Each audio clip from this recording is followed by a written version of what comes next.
The air inside the facility was recycled, filtered, and chilled to a precise 55 degrees Fahrenheit. It tasted of ozone and static electricity.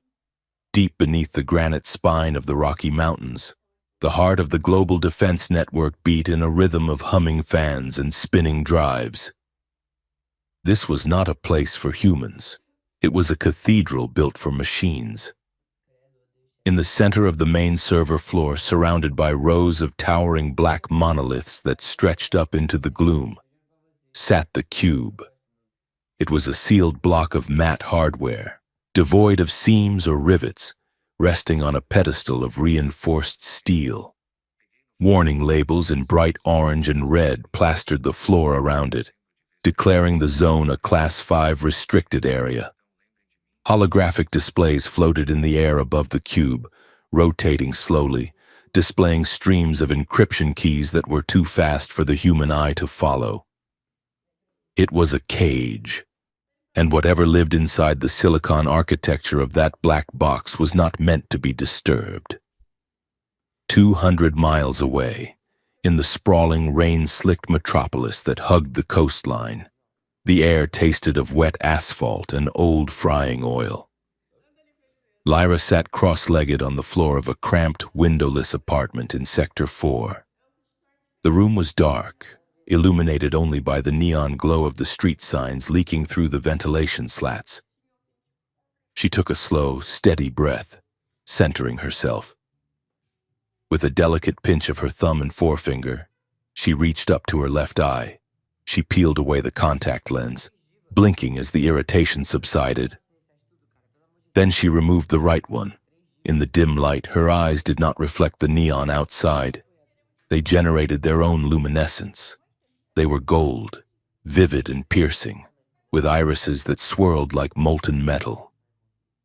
She rolled her shoulders, and for a second, the air around her shimmered. The human disguise she wore, a holographic projection layered over her physical form, glitched. A ripple of distortion moved down her neck, revealing skin that was paler than humanly possible, etched with faint geometric markings along her collarbone that pulsed with a soft, violet light. She was tired.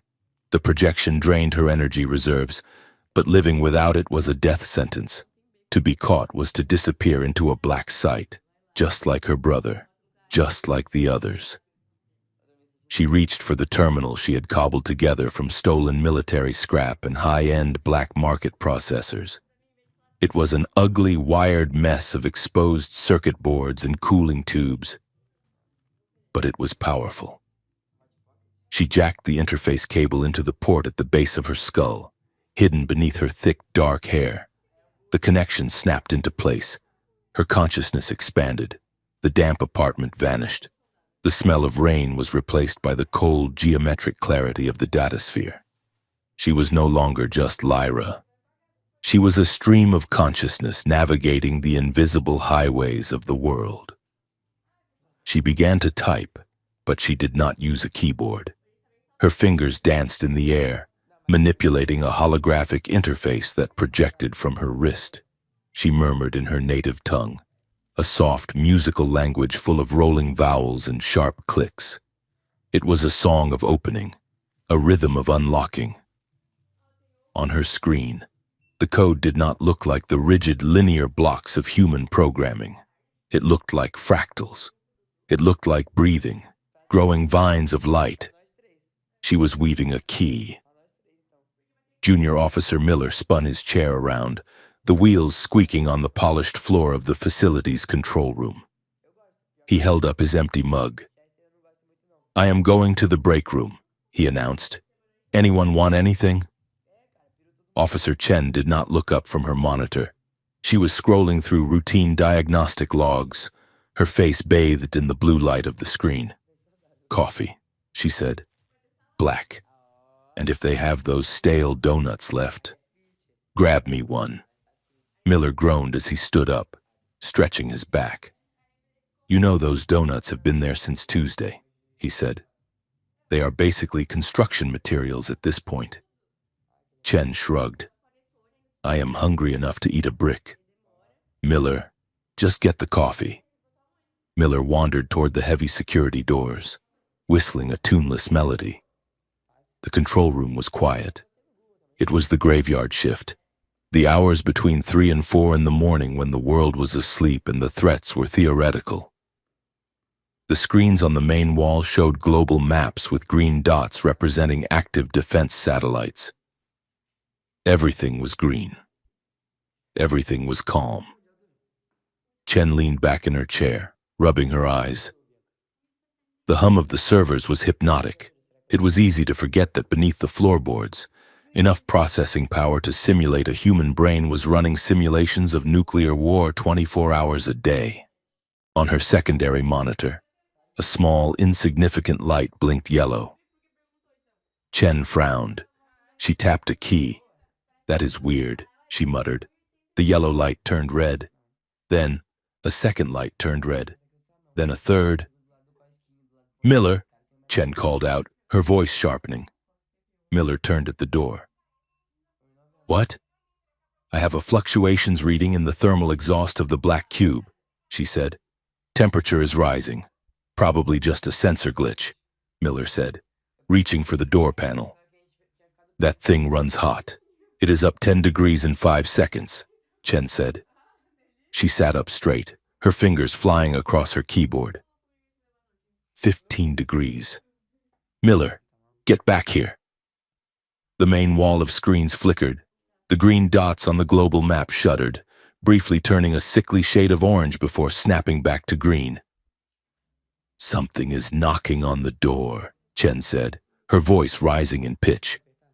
"Knocking?" Miller asked, rushing back to his station. "Who is knocking? We are air-gapped. Nothing gets in here." "Something is in," Chen said, "and it is not knocking anymore. It is kicking the door down." Lyra felt the resistance of the facility's firewall like a physical weight pressing against her mind. It was thick, heavy, and aggressive. Human encryption was brutalist architecture, walls of stone and spikes. But her code was water. It found the cracks. It seeped through the mortar. She visualized the path in her mind, a spiral descent into the dark. She pushed past the outer perimeter defenses. The biometric scanners tried to latch onto her signal, but she scattered her digital footprint into 1,000 decoys. To the system, she was a ghost, a glitch, a packet of corrupted data that did not exist. She was inside. She navigated the labyrinth of directories, bypassing files marked top secret and eyes only. She was not here for the weapon schematics or the troop deployments. She was here for the roster. She needed the location of the prisoners. She reached the central core of the file structure. It was a massive, dark directory buried beneath layers of false data and honey traps. Directory root, projects. She swiped her hand through the air, peeling back the layers. There. It sat alone in the directory, pulsating with a strange, heavy code signature she had never seen before. It was not a prisoner list. It was a single executable file. Lyra hesitated. Her heart hammered against her ribs in the physical world. Her instincts, honed by years of running and hiding, screamed at her to disconnect. This felt wrong. It felt like a trap, but not one designed to catch a thief. It felt like a trap designed to hold a monster. The file name floated in her vision. "Welcome to Earth, Exi." She whispered the words, the English tasting foreign on her tongue. "Welcome to Earth." She reached out with her mind and touched the file. She executed the command. The control room in the mountain bunker dissolved into chaos. Every alarm in the facility triggered simultaneously. The sound was a physical blow, a discordant, shrieking siren that vibrated in the teeth of the officers. The overhead lights flared blindingly bright and then exploded, raining sparks and glass down onto the consoles. Emergency red lighting bathed the room in the color of blood. "Cut the power!" Chen screamed, slamming her hands over her ears. "I cannot!" Miller yelled back. "The controls are locked out." On the main wall, the map of the world vanished and it was replaced by streams of cascading code, moving so fast it was a blur of white noise. The temperature in the room spiked. The air grew instantly hot, dry, and smelling of burning plastic. The black cube.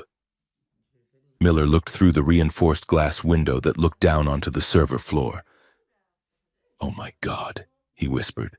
The black cube was glowing. The matte black casing was turning a dull, angry cherry red.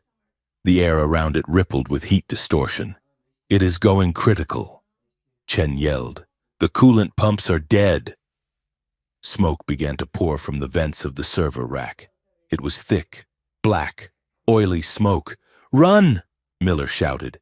He grabbed Chen by the arm and dragged her away from her console just as the monitor in front of her exploded outward. Shards of plastic and glass flew through the air like shrapnel. Down on the server floor, the black cube let out a sound like a dying animal, a high-pitched electronic scream that ascended beyond the range of human hearing. Then, it burst into flames. It was not a small electrical fire. It was a detonation. A pillar of fire erupted from the hardware, consuming the rack instantly. The flames were blue and white, fed by the high-energy capacitors blowing out in a chain reaction. Miller and Chen scrambled backward, coughing in the thick smoke. Miller looked back at the one monitor that was still flickering with power near the door. Through the smoke and the flashing red lights, he saw text scrolling across the screen. It froze for a single second. File name: "Welcome to Earth. Access violation." Then the screen blackened and melted. Lyra screamed. The feedback loop hit her like a sledgehammer to the forehead. It was not just data. It was raw, unadulterated sensation. She was thrown backward, her physical body convulsing on the floor of her apartment. But her mind was still trapped in the connection for a fraction of a second too long. Images flashed through her brain with the violence of a strobe light. She saw cities burning: London, Shanghai, New York, towers of glass crumbling into dust. She saw the sky turned black by the silhouettes of massive ships, shaped like knives hanging over the clouds. She saw a symbol, a circle bisected by a jagged line, broadcast on every screen, every phone, every billboard.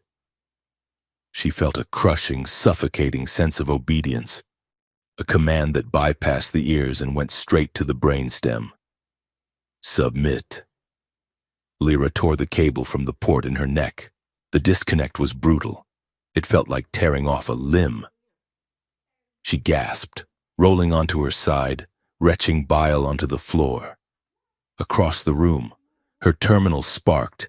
A popping sound echoed like a gunshot, and a tongue of orange flame licked up from the motherboard. The cooling tubes burst, hissing as fluid hit the hot components. She scrambled backward, kicking away from the fire. She grabbed a heavy blanket from her bed and threw it over the smoking machine, smothering the flames before they could spread to the walls. She sat there in the dark, trembling. The smell of burnt electronics filling her nose, her head pounded with a migraine that made her vision swim. She touched her face. She was weeping. Tears tracked hot paths down her cheeks. That was not a file. She whispered to the empty room. That was a weapon. Ethan Cole stared at the noodles in his takeout container. They had congealed into a single, solid mass. He poked it with a plastic fork. The fork bent. He sighed and tossed the container into the overflowing trash can beside his desk. His office was a closet, technically. It was listed as Junior Analyst Office 4B. But in reality, it was a repurposed storage room in the basement of the Joint Military Command Center. The walls were covered in sticky notes, diagrams, and printouts of code that he had taped up in a chaotic mosaic. There were stacks of empty energy drink cans building a small fortress around his keyboard. Ethan rubbed his face. He needed a shave. He needed a vacation. He needed a job that didn't involve staring at firewall logs for 12 hours a day while his superiors ignored every report he filed. The phone on his desk rang. It was an old landline, the kind that rattled when it rang. "Cole," he answered, not bothering with a greeting. "Ethan Cole?" a voice barked. "This is General Holloway's adjutant." Ethan sat up straighter. Holloway was the big boss, the kind of boss who didn't know Ethan existed unless something had gone very, very wrong. Speaking. "Get to the briefing room.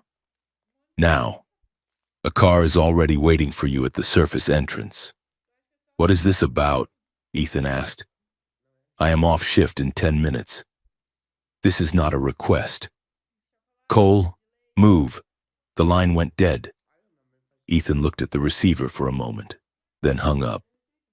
He grabbed his jacket from the back of his chair. "Great," he muttered. "Probably another drill. Maybe this time they will let me pretend to be the bad guy so I can actually win." The mountain bunker smelled like a barbecue in a chemical plant. Ethan stood in the doorway of the incident room, watching the chaos. Teams of technicians in hazmat suits were spraying foam onto the blackened skeletal remains of a server rack. The ceiling was scorched. The floor was covered in water and fire-suppressant sludge. General Holloway stood in the center of the room, looking like a statue carved out of granite and anger. He was shouting at a trembling man in a lab coat. Ethan stepped carefully over a melted keyboard. He whistled low. "You guys really know how to throw a party," he said. Holloway turned. His eyes narrowed. "Cole, you are late. I came as fast as the speed limit and your driver allowed. General," which, admittedly, was quite fast. Ethan walked up to the wreckage of the central console. He squatted down, examining the port. The plastic had fused into a jagged lump. "So," he said, looking up, "who brought the flamethrower?" "This was a cyber attack," Holloway said, his voice tight. Ethan laughed. He stood up, wiping soot from his hands. "General, with all due respect, cyber attacks steal data. They shut down power grids. They do not turn a hardened military server rack into a campfire. That is physically impossible.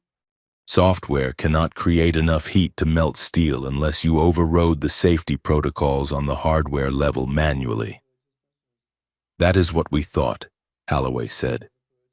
"Until we checked the logs." Holloway gestured to a technician. "Show him." The technician, a young woman with singed eyebrows and soot smeared across her forehead, handed Ethan a ruggedized tablet.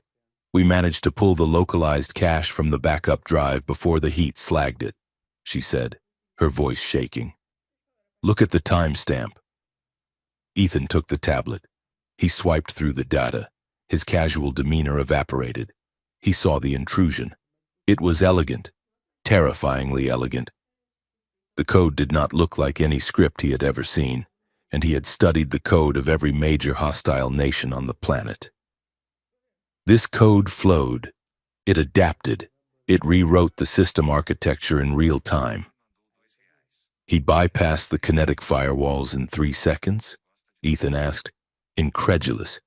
"That system is supposed to be impenetrable." "It was not a he," the technician said. "Look at the last frame." Ethan tapped the screen. The video log from the control room console played. It showed the chaos, the lights flaring. Then, in the reflection of the black monitor screen, just before it exploded, there was a glitch. The hacker had established a two-way link, a video feed. Ethan froze the frame. He zoomed in. The image was distorted, grainy, and washed out by the glare of the warning lights. But there was a face. It was a woman. Long, dark hair framed a pale face. But it was the eyes that stopped Ethan's breath. They were gold. Not hazel, not amber. Gold. They shone with a bioluminescent intensity that the camera sensor had barely captured. The pupils were vertical slits, widening in shock. Ethan stared at the image. A shiver walked down his spine. "What is that?" he whispered. "We do not know," Holloway said. "But look at the final log entry." Ethan scrolled down. The text was corrupted, but the final command line was legible. System failure. Thermal runaway. Triggered by external executable. File name. Welcome to Earth. Ethan read it aloud. Alien hacked human military files. Computer burst into flames. File name. Welcome to Earth. He looked up at Holloway. The sarcasm was gone from his voice. "What is Welcome to Earth?" "General." "That is classified," Holloway snapped. "Your job is not to ask questions about the payload. Your job is to find out who lit the match." Ethan looked back at the tablet, at the golden eyes. "This is not a foreign state actor," Ethan said quietly. "No human coder writes like this, and no human has eyes like that. Keep your theories to yourself." "Cole," Holloway warned, "just trace the signal." The rain had stopped, but the city was still dripping. Lyra stood on the edge of the rooftop of her apartment block, 20 stories up. The wind whipped her hair across her face, stinging her cheeks. She was trembling. The adrenaline crash was setting in, leaving her hollow and shaking. Above her, the night sky was not empty. Drone swarms, their red navigation lights blinking like angry stars, were sweeping the grid. They were moving in a search pattern, quartering the city, hunting for the energy signature of the transmission she had sent. They were looking for her. She reached into her pocket and pulled out a small silver pendant. It was a shard of metal from her homeworld, etched with the symbol of her family. It was cool to the touch. She closed her hand around it, squeezing until the sharp edges dug into her palm. She thought of her brother, locked in a cage somewhere, his mind likely being dissected by human scientists. She thought of the others. She had just wanted to find them. She had just wanted to bring them home. But instead, she had found a gun pointed at the head of the world. She looked out at the sprawling lights of the human city, millions of lives down there. Sleeping, eating, fighting, loving, completely unaware that a file sitting on a server in a mountain had the power to end them all. The visions from the feedback loop replayed in her mind, the burning cities, the ships. "If that program runs," Lyra whispered to the wind, "if that signal is broadcast, it is the end, for my people, for the humans." She clipped the pendant back around her neck. Her fear was hardening into something else. Something colder. Resolve. "I cannot run," she said. "Not anymore." In the ruined bunker, Ethan Cole sat on a crate of equipment, ignoring the bustle of the cleanup crew around him. He held the tablet in his hands, staring at the frozen image of the woman with the golden eyes. The light from the screen illuminated his face, casting deep shadows under his eyes. He traced the line of her jaw with his thumb. It was impossible. She was impossible. He had spent his life looking at screens, finding patterns where others saw chaos. He knew every trick, every exploit, every lie that could be told with binary code. But this was a truth he wasn't supposed to see. "Who are you?" he whispered to the image, high above the city, on the windswept ledge. Lyra watched the drones draw closer. She did not flinch. She stared at the horizon, where the lights of the city met the dark oblivion of the ocean. "Who are you, human?"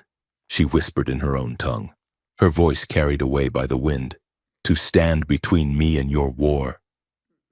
She turned and vanished into the shadows, leaving the rooftop empty. The Joint Task Force headquarters was a glass-walled shark tank suspended above the main operations floor. The air conditioning was set to Arctic, presumably to keep the tempers cool and the processors cooler, but it was failing at the former. Ethan Cole stood at the head of a long, polished obsidian table, feeling very much like a man trying to explain quantum physics to a room full of angry badgers. General Holloway sat at the far end, his face a mask of stone. Beside him sat Colonel Vance, a man whose neck was wider than Ethan's head and who seemed personally offended by the concept of nuance. "So you are telling me," Vance rumbled, leaning forward until his metals clinked against the table edge, "that a single hacker, operating from a residential district, managed to physically melt a classified server rack using nothing but code? And you want us to believe this was not a state-sponsored attack? This screams Beijing, or maybe Moscow. It does not scream anything." "Colonel," Ethan said, tapping the holographic display floating above the table. "Because if it were Beijing or Moscow, they would have stolen the data and left a ghost signature. They would not have turned the hardware into a bomb. This code..." Ethan swiped his hand, expanding a visualization of the fractal algorithms he had pulled from the wreckage. "This code is organic," Ethan continued. "It adapts. I ran a simulation on the remnants this morning. The intrusion software did not just break the encryption, it seduced it. It convinced the firewall that it was part of the system's own immune response. That is not something you learn at a cyber warfare academy. That is..." "Alien?" Vance scoffed. "Do not say alien. Cole, I am warning you." "I was going to say impossible," Ethan corrected. Though the image of the golden eyes burned in the back of his mind, Holloway cleared his throat. The sound was like dry leaves crushing. "Enough," Holloway said. "We are not here to debate philosophy. We are here to contain a breach. You trace the signal?" Ethan sighed, collapsing the hologram. "I did. The signal bounced through 300 dummy servers, but the initial handshake came from a cluster of civilian ISPs in Sector 4, specifically the residential blocks near the old shipyard. Sector 4. Vance grunted. "The slums, high density, low surveillance, perfect place for a rat to hide." Holloway stood up. "Lock it down. Send Alpha and Bravo teams. Door to door if you have to. I want that hacker found, and I want that drive recovered." "Sir," Ethan interjected, stepping forward, "if we send in heavy assault teams, the target will go to ground. Or worse, they will trigger another event. We need a surgical approach. Let me go in with a small technical team. Let me track the signal signature on the ground." Vance laughed, a harsh, barking sound. "You are an analyst, Cole. You type. You do not kick down doors. I am the only one who can recognize the code signature in real time," Ethan argued, looking directly at Holloway. "If they are still active, they will see a TAC team coming a mile away. They will not see a repair crew." Holloway held Ethan's gaze for a long moment. The general's eyes were cold, calculating, and entirely unreadable. "Fine," Holloway said. "You go in, but Vance's teams will be on a 2-block perimeter. You find the target, you mark them, and then you get out of the way. If you try to play hero..." "Cole, I will have you scrubbing latrines in Antarctica." "Understood," Ethan said. As the meeting dispersed, Ethan gathered his datapad. He felt a knot of dread tightening in his stomach. He was not protecting the mission. He realized, with a jolt of unease, that he wanted to find the golden-eyed woman before Vance's death squads did. The rain in Sector 4 was different. It was heavier, grittier, washing the soot from the towering industrial stacks down onto the neon-lit streets below. Lyra stood in the reflection of a shop window, adjusting the collar of her jacket. The glass showed a woman with short, electric blue hair and dull gray eyes. She wore a heavy canvas coat that hid the lines of her body. It was a good lie. The holographic emitter clipped to her belt was working overtime, bending light around her to reshape her appearance. But as she watched, a tremor ran through the image. Her left hand flickered, the human skin dissolving for a split second to reveal the pale, violet-marked flesh beneath. She hissed a curse in her own language and tapped the emitter. The image stabilized. The device was failing. The feedback surge from the bunker had damaged the delicate alien circuitry. She was bleeding energy. If the battery died, or if the projector slipped again while she was in a crowd, she would be exposed. She pulled her hood up and merged into the flow of pedestrian traffic. The streets were crowded despite the rain. People moved with their heads down, illuminated by the harsh glare of advertising drones hovering overhead. Report suspicious activity. Unity is safety. The first contact conflict is over, but vigilance never sleeps. The voice from the drones was soothing, synthetic, and relentless. Lyra kept her head down. She could feel the net tightening. New cameras were being installed on street corners. Patrols of armored police were stopping transit buses. The humans were scared. She turned down a narrow alleyway that smelled of wet cardboard and frying spices. She stopped at a rusted steel door marked with a faded hazard symbol and knocked. 3 rapid taps. A pause, then 2 heavy thuds. A panel slid open. A pair of bloodshot human eyes peered out. "We are closed," a voice rasped. "It is me, Silas," Lyra said. The eyes widened slightly. The bolt slammed back, and the door creaked open. Lyra slipped inside, out of the rain. The room was a chaotic workshop, floor-to-ceiling shelves packed with scavenged circuit boards, drone motors, and illegal decryption keys. It smelled of ozone and stale tobacco. Silas, a wiry man with grease-stained fingers and a nervous twitch in his left eye, locked the door behind her. "You have a lot of nerve coming here," he said, wiping his hands on a rag. "The whole sector is buzzing. Military chatter is up 400%. They are looking for someone, Lyra, someone who kicked a very expensive hornet's nest." Lyra leaned against a workbench, careful not to knock over a stack of hard drives. "I need a new emitter coil, Silas, and a phase modulator if you have one." Silas laughed, a high, nervous sound. "A phase modulator? Sure. Let me just check my inventory of highly illegal military-grade hardware. Look, Lyra, I like you. You pay in real gold, not credit, but the heat is too high." Lyra reached into her coat pocket and pulled out a small, translucent crystal. It glowed with a soft, internal warmth. "Raw power cell," she said. "Compatible with your fabrication units. Enough energy to run this shop off the grid for a year." Silas stopped wiping his hands. He stared at the crystal with naked greed. "You aliens and your shiny toys," he muttered, reaching for it. Lyra pulled her hand back. "The coil." "Silas. Fine, fine." He rummaged through a bin of parts, tossing aside wires and servos until he found a small, copper wound ring. He slammed it on the table. "Take it, but listen to me. The news feeds are saying it was a terrorist attack. But the dark web?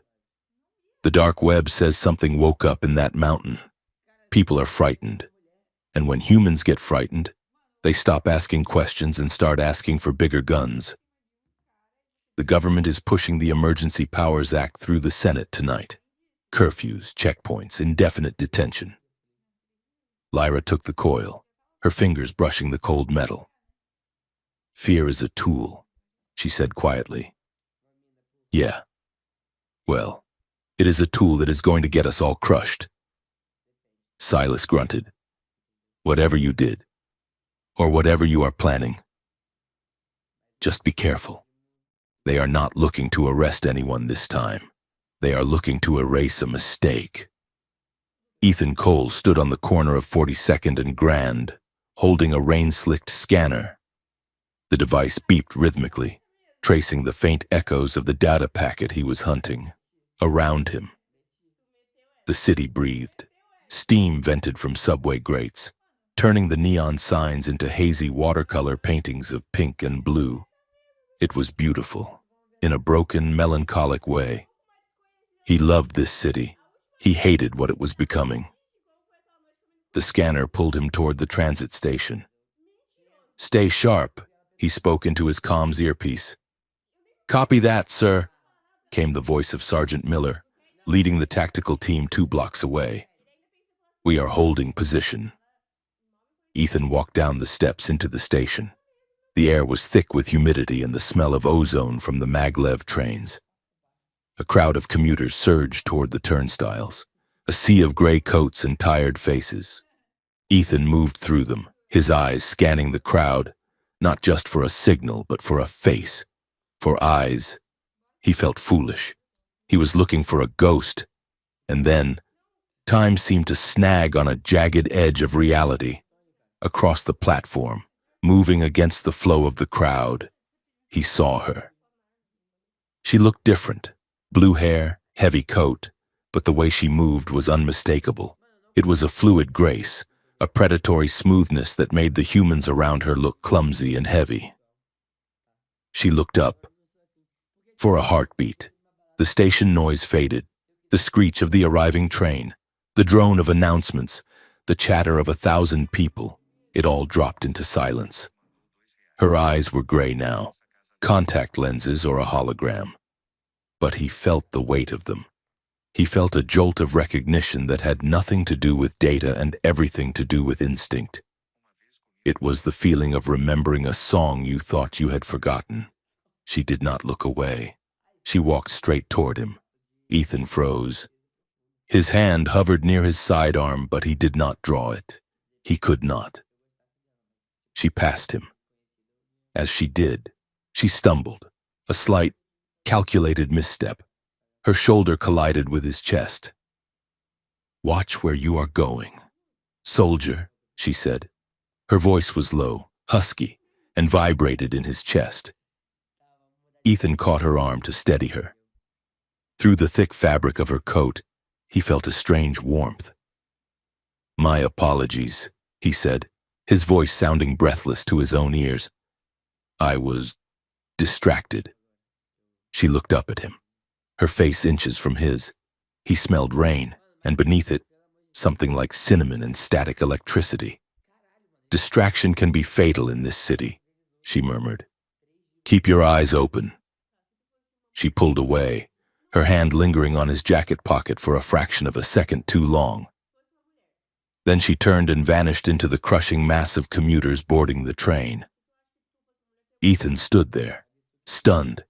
His heart was hammering a frantic rhythm against his ribs. He reached into his pocket. Attached to the back of his datapad was a small, flat disc, a leech probe.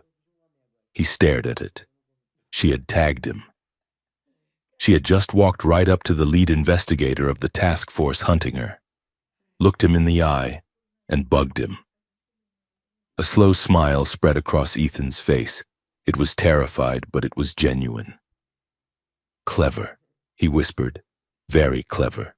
2 hours later, Lyra sat in the back of a deserted laundromat, watching a stream of data scroll across her terminal screen. She had tapped into Ethan's device. She was seeing what he saw. She was reading his emails, his notes, his life. She had expected to find a loyal dog of the military, a man who followed orders and hated what he was told to hate. Instead, she found questions. She opened a folder labeled "Private Journal Do Not Upload." Entry 442. The official report on the first contact conflict claims the aliens fired first. I have analyzed the telemetry from the initial engagement 3 times. The timestamps do not match. We fired before their shields even came up. Why lie? If it was a defensive war, why lie about who started it? Entry 445. Holloway wants me to find a weapon. I am afraid I'm going to find a victim. Lyra sat back, the blue light of the screen reflecting in her golden eyes. She had removed the disguise in the safety of the empty room. He knows, she whispered, or he suspects. She felt a strange pang in her chest. It was dangerous to humanize the enemy.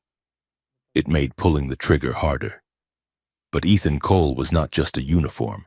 He was a mind, a brilliant, conflicted mind that had looked at her in the station not with hate, but with wonder. Suddenly, a red alert flashed on her screen. She sat up. The probe she had planted was picking up a priority transmission on Ethan's encrypted frequency. It was a voice command from General Holloway's private channel. Target is compromised. Analyst Cole has shown hesitation. He is asking the wrong questions. Initiate protocol clean sweep. Lyra's blood ran cold. Sir, a second voice responded. He is in the field. Sector 4. Make it look like a malfunction, Holloway ordered. A drone targeting error. Tragic accident during an urban pacification operation. Do it now. Lyra looked at the map. Ethan's signal was 6 blocks away, walking alone down a dark industrial corridor. She grabbed her gear. She did not think. She did not weigh the risks. She simply moved. The rain had turned into a deluge. Ethan walked with his head down, water dripping from the brim of his cap. He was reviewing the data from the probe he had found, trying to reverse engineer it to find a frequency. He felt exposed. The street was too quiet. The street lights were broken here, leaving long stretches of darkness between the pools of yellow sodium glare. He heard the whine of a turbine. He stopped. Above him, hovering just below the roofline of a warehouse, a military patrol drone rotated, its single red eye fixed on him. Identify, Ethan said, holding up his badge. Analyst Cole. Clearance level 5. The drone did not respond. The turbine whine increased in pitch, screaming like a dental drill. The red eye turned white. The targeting laser painted a bright dot on the center of Ethan's chest. Authorization failure, a synthetic voice intoned. Threat detected. Engaging. Wait, Ethan shouted, backing up. I am friendly. Stand down. The drone's weapon pods opened. 2 minigun barrels spun up. Ethan turned to run, but his boots slipped on the wet pavement. He scrambled, his heart seizing in his chest. This was it. Holloway was tying up loose ends. The drone fired, but the bullets did not hit him.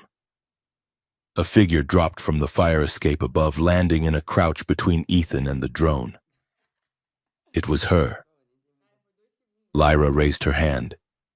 She held a device that looked like a jagged shard of glass. She clenched her fist. A pulse of violet energy erupted from her hand, hitting the drone with the force of a physical blow. The machine screamed, a digital screech of dying electronics. Sparks showered down as its circuits fried. It lurched sideways, engines failing, and smashed into the brick wall of the warehouse, exploding in a ball of orange fire. Ethan lay on the wet ground, staring up. Lyra stood silhouetted against the burning wreckage. The rain hissed as it hit the flames. She turned to him. Her hood had fallen back. Her disguise was gone. Her skin was luminous in the dark, pale and marked with shifting geometric patterns. Her eyes burned gold. "Get up, human," she said, her voice cutting through the ringing in his ears. "Unless you want to wait for the second wave." Ethan scrambled to his feet. He was shaking. You saved me. I am rethinking it," she snapped, grabbing his hand. "Run!" She pulled him into the alleyway just as 2 more drones swept over the rooftops, their searchlights slicing through the rain. The chase was a blur of motion and terror. Lyra was fast, faster than any human Ethan had ever seen. She led him through a labyrinth of maintenance tunnels and narrow gaps between buildings. She moved with a verticality that was dizzying, leaping up to catch fire escape ladders, vaulting over 10-foot fences with effortless power. Ethan struggled to keep up. His lungs burned, his legs felt like lead, but her hand was an iron grip on his wrist, dragging him forward. At a dead end, facing a 20-foot wall, Ethan gasped, "We are trapped." Lyra did not slow down. She reached into her belt and threw a small disc at the wall. It stuck, humming. "Jump!" she yelled. She pulled him toward the wall. As they hit the zone around the disc, gravity seemed to flip. Ethan felt a sickening lurch in his stomach, and then they were running up the vertical brick face. He screamed, a short, strangled sound. They crested the roof and gravity snapped back. They rolled onto the tar paper surface, sliding in the wet grit. Ethan looked at her. She was breathing hard now. The effort of using the tech, or perhaps the physical exertion, was taking a toll. He saw the glitches clearly now, ripples of light cascading down her arms, her eyes flashing from gold to human brown and back again. They sprinted across the rooftops, leaping gaps that would have killed him if she hadn't been there to catch him. Finally, they slid down a rusted chute into the cavernous interior of an abandoned shipyard warehouse. Lyra dragged him into the shadows behind a stack of shipping crates. She pressed him against the cold metal wall, her hand clamping over his mouth. "Quiet," she hissed. Ethan stood frozen. His chest heaved against hers. They were soaked to the bone. Water dripped from her hair onto his face. Outside, the drones buzzed like angry hornets, their searchlights sweeping past the high windows, casting long, moving shadows across the warehouse floor. The lights passed. The buzzing faded into the distance. Lyra slowly removed her hand from his mouth. She did not step back. They were inches apart. The adrenaline was still pumping through Ethan's veins, a chemical cocktail of fear and exhilaration. He looked at her, really looked at her. Up close. She was terrifying. The markings on her skin were not tattoos, they were part of her biology, shifting slightly with her heartbeat. Her pupils were vertical slits that dilated as she looked at him. But she was also the most beautiful thing he had ever seen. The rain made her skin shine. Her scent, that cinnamon and ozone smell, filled his senses. "You are not human," he whispered. The words were not an accusation. They were a realization. Lyra stared at him. Her chest rose and fell rapidly. The golden light in her eyes softened, dimming to a warm amber. "No," she said softly. "I am not." She watched his face, waiting for the revulsion, waiting for the hate, but Ethan did not flinch. He reached up, his hand trembling, and brushed a wet strand of hair away from her face. His fingers grazed her cheek. Her skin felt fever-hot. "You saved my life," he said. "Why?" Lyra looked at his hand on her face, then up into his eyes. The tension in the air shifted. It was no longer just the tension of the chase. It was something magnetic, a pull that defied logic and species. She leaned in closer, until her forehead rested against his. "Because," she whispered, her voice trembling slightly, "you are the only one who is listening." She pinned him harder against the wall, her hands bunching in the fabric of his soaked jacket. The air between them sizzled, charged with a confusing, overwhelming mix of suspicion and a desire that threatened to consume them both.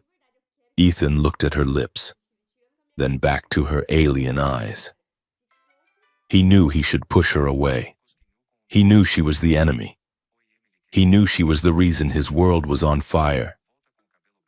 But as he stood there in the dark, with the rain hammering on the roof and the heat of her body pressing against his, he realized he didn't want to be saved. He wanted to know the truth, and she was the only truth he had found. Outside, the sirens wailed, closer now. But in the shadows of the warehouse, neither of them moved. The silence in the warehouse was heavier than the rain that hammered against the corrugated metal roof. The drone patrols had moved south, their mechanical buzzing fading into the ambient noise of the city, leaving Ethan Cole pinned against a rusted shipping container by a woman who was technically a fugitive, likely a spy, and undeniably the most dangerous creature he had ever encountered. Lyra slowly removed her hand from his mouth. Her skin was cool, cooler than a human's, and the texture of her palm felt smoother, almost like polished stone, lacking the friction of fingerprints. "I apologize," she said. Her voice was low, the accent clipping the edges of the vowels in a way that sounded precise and practiced. "I did not mean to be rough, but you have a habit of shouting when you should be breathing." Ethan let out a long, shaky exhale. He did not move away. He could not. She was boxing him in, her body tense, radiating a strange, low-frequency energy that made the hair on his arm stand up. "You just leaped up a 3-story wall," Ethan said, his voice raspy. "You disabled a military-grade hunter-killer drone with a flashlight, and you dragged me through half of Sector 4 without breaking a sweat. I think I earned the right to shout." Lyra stepped back, just an inch, giving him enough room to slide down the wall until his boots hit the concrete floor. "Who are you?" Ethan demanded, the question coming out sharper than he intended. "And do not give me the cryptic act. You are in my system. You are in my head. And now you are saving my life." "Why?" Lyra hesitated. She looked toward the high windows, where the searchlights of the perimeter guard still swept the clouds. She seemed to be weighing the variables, calculating the probability of betrayal versus the necessity of an ally. She turned back to him. Her eyes, currently disguised as a dull, human gray, narrowed. "If I tell you the truth," Lyra said, "you become an accomplice to treason. The penalty is death." "They just tried to gun me down in an alley," Ethan countered. "I think we are past the point of a stern reprimand." Lyra nodded slowly. "Fair point." She reached down to her belt and unclipped the small, vibrating emitter that generated her holographic disguise. She held it in her palm for a moment, looking at it with disdain, then crushed it. The air around her shimmered, the illusion of the blue hair, the heavy canvas coat, and the soft human features dissolved like smoke in a strong wind. Ethan had seen the glitchy video frame. He had seen the flash of her face in the alley, but seeing her fully revealed, standing 3 feet away in the dim, filtered light of the warehouse, was a different category of experience entirely. She was taller than she had appeared.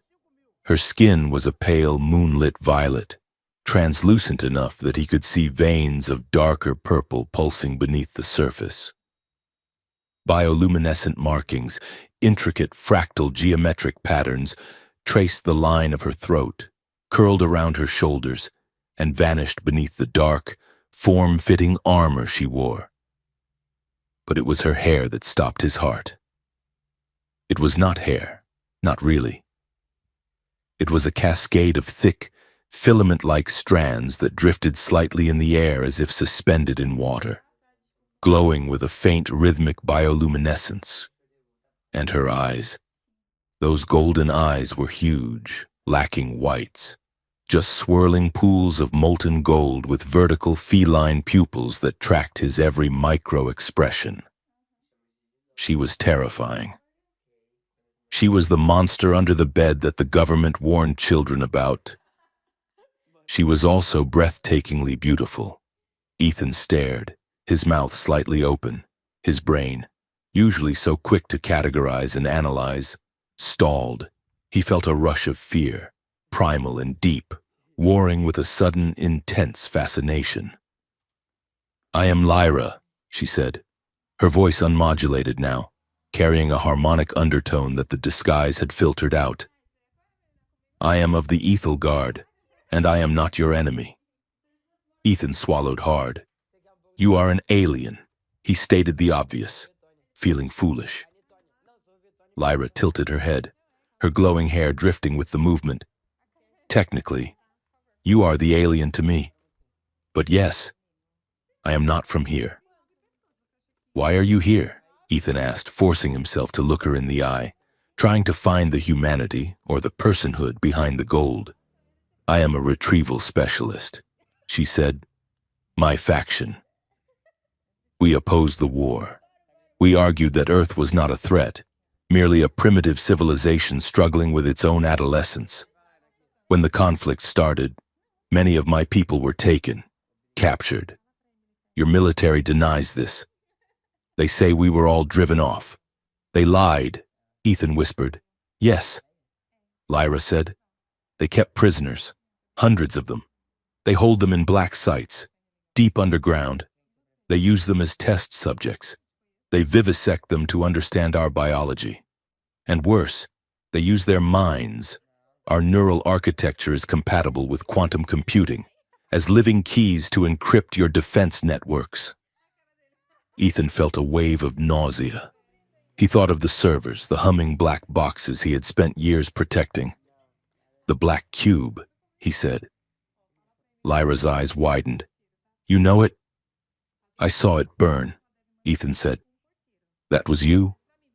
You tried to free them?" "I tried to access the registry," Lyra corrected. "I needed to know where my brother is being held. But when I touched the core, I found something else." She took a step closer, the golden light from her eyes illuminating his face. "I found Welcome to Earth." Ethan shivered, the file that melted the mainframe. "It is not a file." "Ethan," Lyra said, urgency creeping into her tone, "it is a protocol, a living weapon. When I opened it, the system reacted like a trapped animal. It tried to kill the connection by destroying the hardware, but I saw enough. I saw the code." She tapped her temple.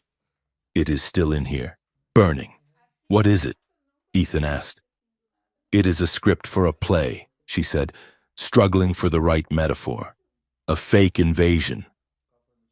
The code outlines a plan to use captured alien ships your government has been repairing for a decade, to stage an attack on major human cities." Ethan shook his head in disbelief. "That is insane. Why would they attack their own people?" "To save them," Lyra said bitterly. "The protocol details the second phase, the victory.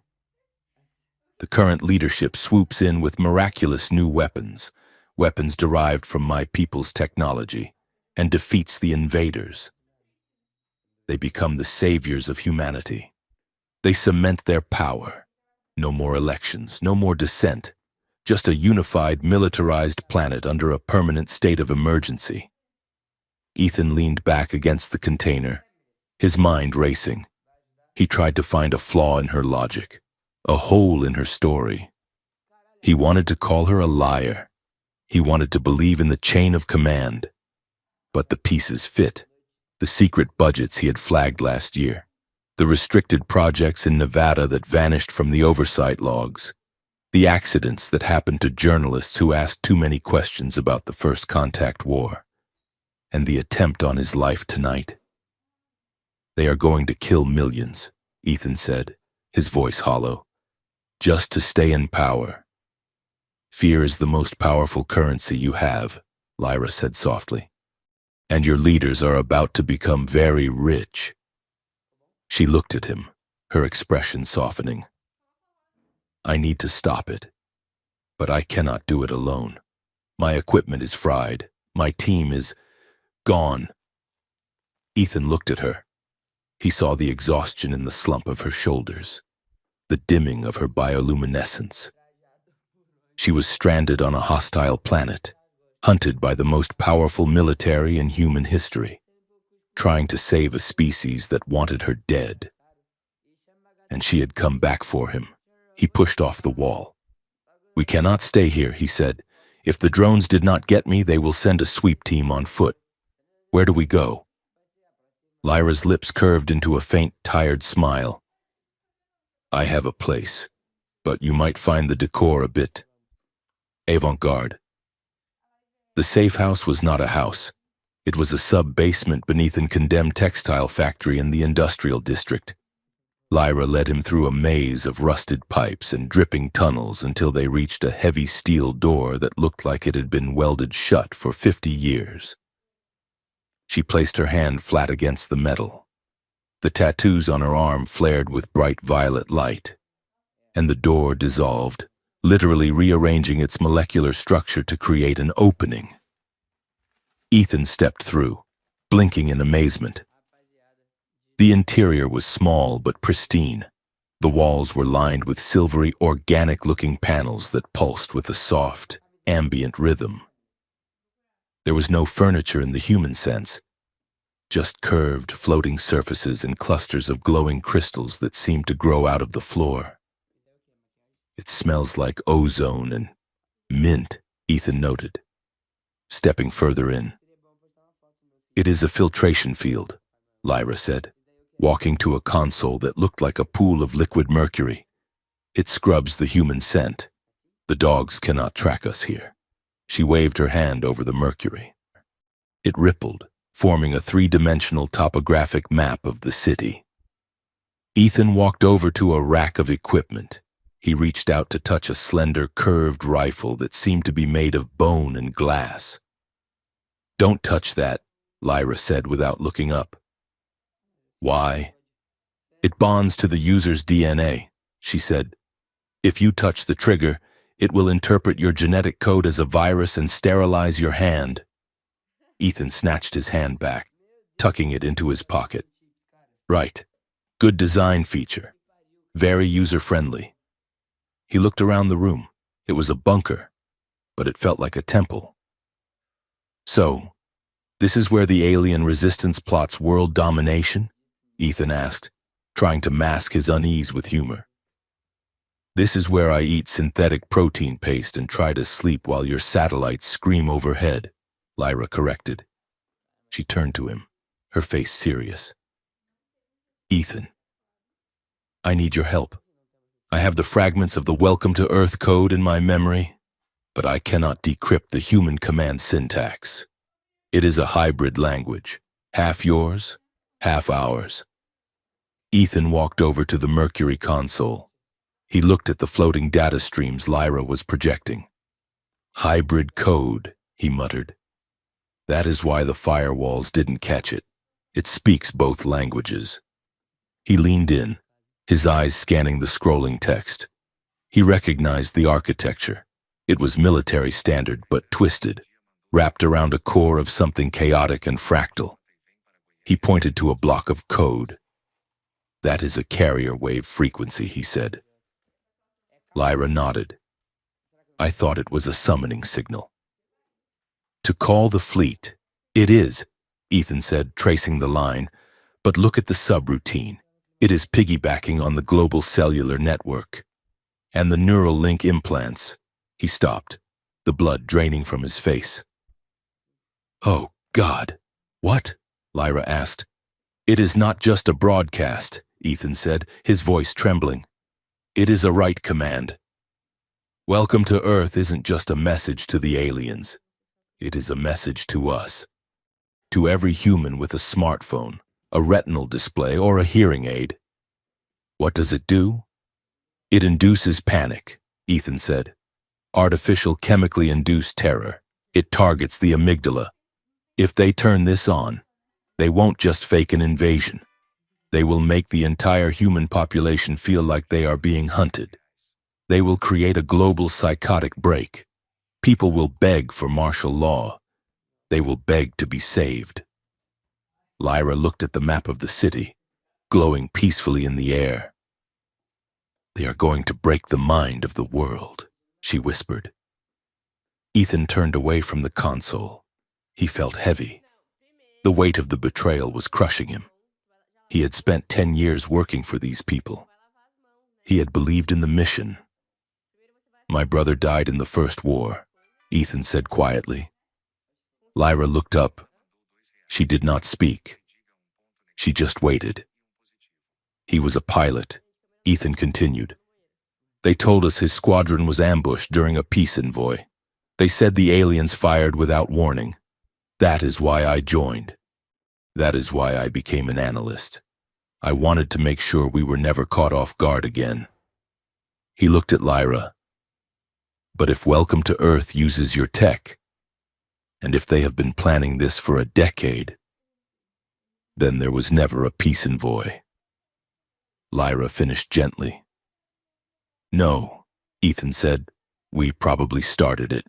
We poked the bear to see if we could steal its claws. And my brother died for a focus group study on weapon efficacy."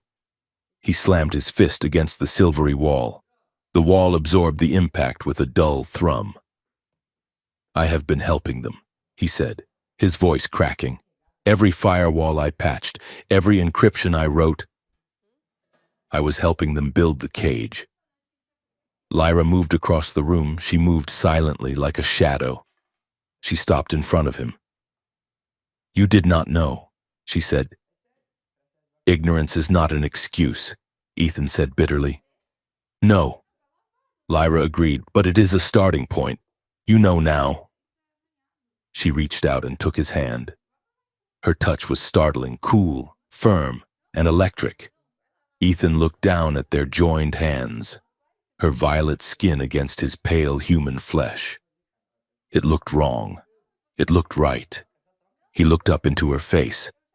The fear he had felt earlier was gone, replaced by a profound sense of gravity. And something else. A magnetic pull that terrified him more than the drones. "You are risking everything by trusting me," Ethan said. "I am," Lyra said. "Why?" "Because you are the only human I have met who looks at me and sees a person, not a specimen," she said. "And because I think you are as lost as I am." Ethan let out a breath he didn't know he was holding. "I am not just lost, Lyra. I am drowning." "Then swim with me," she whispered. Suddenly, the lights in the safe house flickered. The ambient hum of the alien tech dropped in pitch, then whined high and sharp. "What is that?" Ethan asked, tensing. Lyra looked at the console. The mercury pool was agitated, rippling violently. "Power surge," she said. "Not here. The city grid." She waved her hand, expanding the map. The entire sector was blinking red. "They are testing it," Ethan realized. "They are running a localized test of the broadcast protocol." The lights in the safe house died completely, plunging them into darkness. For a moment, there was only black. Then slowly, Lyra began to glow. It started at her chest, a soft, rhythmic pulse of indigo light, spreading down her arms and up her neck. Her hair ignited, strand by strand, casting a surreal underwater illumination across the room. Ethan stood frozen. She was the only light in the world.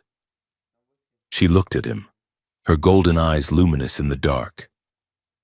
The air between them felt thick, charged with static and the scent of rain and alien skin.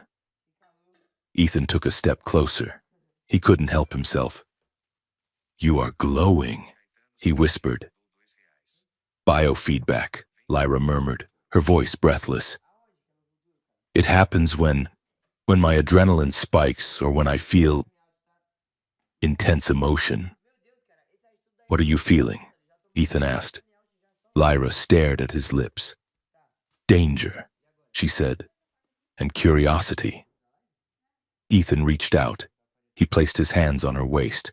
The material of her suit was sleek, but he could feel the heat of her body underneath. "We shouldn't," he said, leaning in.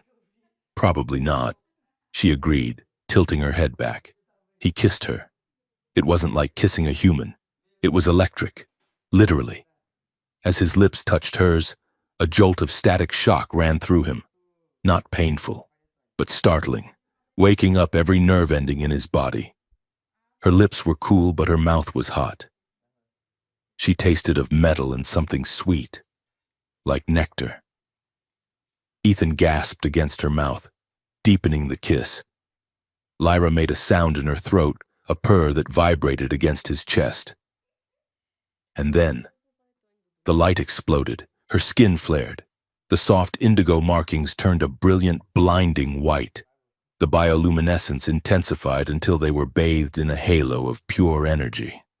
Ethan felt a rush of sensation that wasn't his own. He felt her fear, her longing, her loneliness. It flooded his mind, crashing over his barriers. He was drowning in her. It was too much. He pulled back, gasping for air, stumbling away from her. Lyra staggered back against the console, her hand flying to her mouth. Her glow was pulsing wildly, chaotic and fast. Ethan stared at her, his heart hammering like a trapped bird. "What? What was that?" he stammered. Lyra looked at him, her eyes wide with shock. She touched her own chest, trying to calm her breathing. "I told you," she said, her voice shaking. "My people. We bond telepathically. Physical contact. Intimate contact. It creates a bridge." She looked at him with a mixture of terror and longing. "Ethan, you have to stay back. If we do that again, if we complete the connection, it is permanent. I will always hear you. You will always feel me." She wrapped her arms around herself. "It is forbidden to bond with a human. It is a capital crime in my culture. And in yours, well, they would dissect you to see how it works." Ethan ran a hand through his hair. He was shaking. He could still feel the ghost of her emotions in the back of his mind, a warm, shimmering presence. He looked at her. He knew he should be running for the door. This was insanity, but he didn't want to run. "Is it broken?" he asked quietly. "The bridge." Lyra closed her eyes. "No, it is just..." Paused. Before Ethan could respond, a siren screamed from the Mercury console, a harsh, dissonant klaxon that shattered the intimate silence. Lyra spun around, her fingers flying over the interface.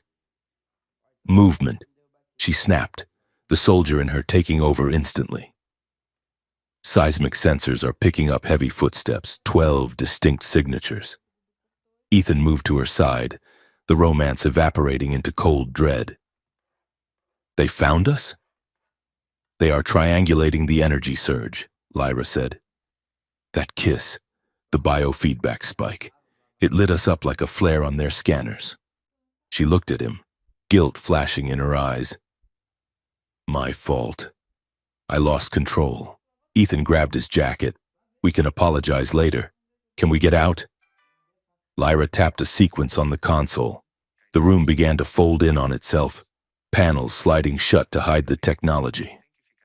"Back door," she said. "It leads to the sewer main. It is going to be unpleasant." "I can do unpleasant," Ethan said. "I cannot do dead." They moved to the rear of the chamber. Lyra paused at the threshold. She looked back at the small sanctuary, knowing she would never see it again. Ethan put a hand on her shoulder. "Where do we go, Lyra? We have no safe house, no gear, and half the army is outside." Lyra turned to him. The glow of her skin had faded to a dull, angry simmer. "We stop running," she said. "We go to the source." "The bunker?" Ethan asked. "No," Lyra said grimly. "The bunker is just a terminal. The hardware. The prisoners. The core of the Welcome to Earth program. It is not in the city." She pulled up a final image on the dissolving map. It showed a location deep in the Nevada desert, a blank spot on every civilian map. "The detention facility," she said. That is where my brother is. That is where the transmitter is. Ethan looked at the map. It was a fortress, a suicide mission. We are going to break into a black site? He asked. Lyra checked the charge on her wrist comp. We are going to burn it down, she said. The heavy steel door of the safe house shuddered as a shaped charge detonated on the other side. Dust rained down from the ceiling. Go, Lyra shouted. She grabbed Ethan's hand, glove on skin this time, careful not to touch, and they sprinted into the darkness of the tunnel, leaving their sanctuary and their old lives behind, running toward a war that only they could stop. The facility did not have a name on any map. In the government database, it was listed simply as Sector 79 Communications Relay, a boring rectangle of beige pixels in the middle of the Nevada desert. From the air, however, it looked like a scar on the face of the earth. It was a sprawling complex of concrete bunkers and satellite dishes, surrounded by 3 concentric rings of electrified fencing. Guard towers rose like skeletal fingers from the dust, their searchlights sweeping the scrubland in a relentless, hypnotic rhythm. The heat shimmered off the asphalt of the landing strip, distorting the air so that the hangars looked like they were melting. Deep beneath the sand, the ventilation shafts exhaled the stale, recycled breath of a subterranean city. This was not a relay station. It was a vault, and inside, buried under 50 feet of reinforced steel and paranoia, were the secrets that had started a war. 300 miles south, a rusted blue pickup truck rattled down a stretch of highway that had not seen a paving crew since the late 1990s. Ethan Cole gripped the steering wheel, his knuckles white. The air conditioner had died an hour ago, and the cab smelled of old upholstery, gasoline, and the spicy ozone scent of the alien woman sitting in the passenger seat. Lyra had her boots propped up on the dashboard. She was wearing a pair of oversized aviator sunglasses she had stolen from a gas station rack, and a faded flannel shirt that was 3 sizes too big for her. The disguise was physical this time, low-tech and gritty. She had wrapped a scarf around her neck to hide the bioluminescent markings that flared whenever she got agitated. She was currently agitated. She held a half-eaten cheeseburger in her hand, staring at it with a mixture of scientific curiosity and horror. "Ethan," she said, tilting the burger to inspect the dripping sauce, "explain to me again why the cow is dissolved in this orange chemical sludge." "It is not dissolved," Ethan said, wiping sweat from his forehead. "It is cheese. Processed cheese. It is a delicacy. It is vibrating," Lyra noted. "It is just melting. Lyra, eat it. You need the calories." Lyra took a tentative bite, her nose wrinkled. Then, abruptly, her eyes widened behind the sunglasses. A soft, high-pitched trill emanated from her throat, and the scarf around her neck began to glow with a faint purple light. "Oh," she whispered. "Good-o or bad-o?" Ethan asked, glancing over. "It is intense," she said, taking another larger bite. "It tastes like salt and violence." "I like it." Ethan laughed, a dry sound that scraped his throat. It was the first time he had laughed in 2 days. "Welcome to America," he said. "Salt and violence is our national motto." They drove in silence for a while, the desert stretching out around them in a vast golden emptiness. The sun was setting, painting the sky in bruises of purple and red. It was beautiful, in a lonely, desolate way. Lyra pointed at a billboard they were passing. It depicted a cartoonish lawyer pointing a finger at the driver, with the text, "Injured? Call the hammer." "Why is that man shouting at us?" she asked. "Is he a warlord?" "He is a personal injury attorney," Ethan said. "So, yes. Basically a warlord." Lyra shook her head, leaning back against the seat. Your world is exhausting. Ethan, everything is a transaction. Your food, your laws, your safety. It is all for sale. Not everything, Ethan said quietly, keeping his eyes on the road. He felt her gaze on him. He could feel the weight of it, heavy and warm. No, she said softly. Not everything. They stopped for the night at a motel that looked like it had been abandoned by civilization and reclaimed by the coyotes. The neon sign buzzed with the sound of angry hornets.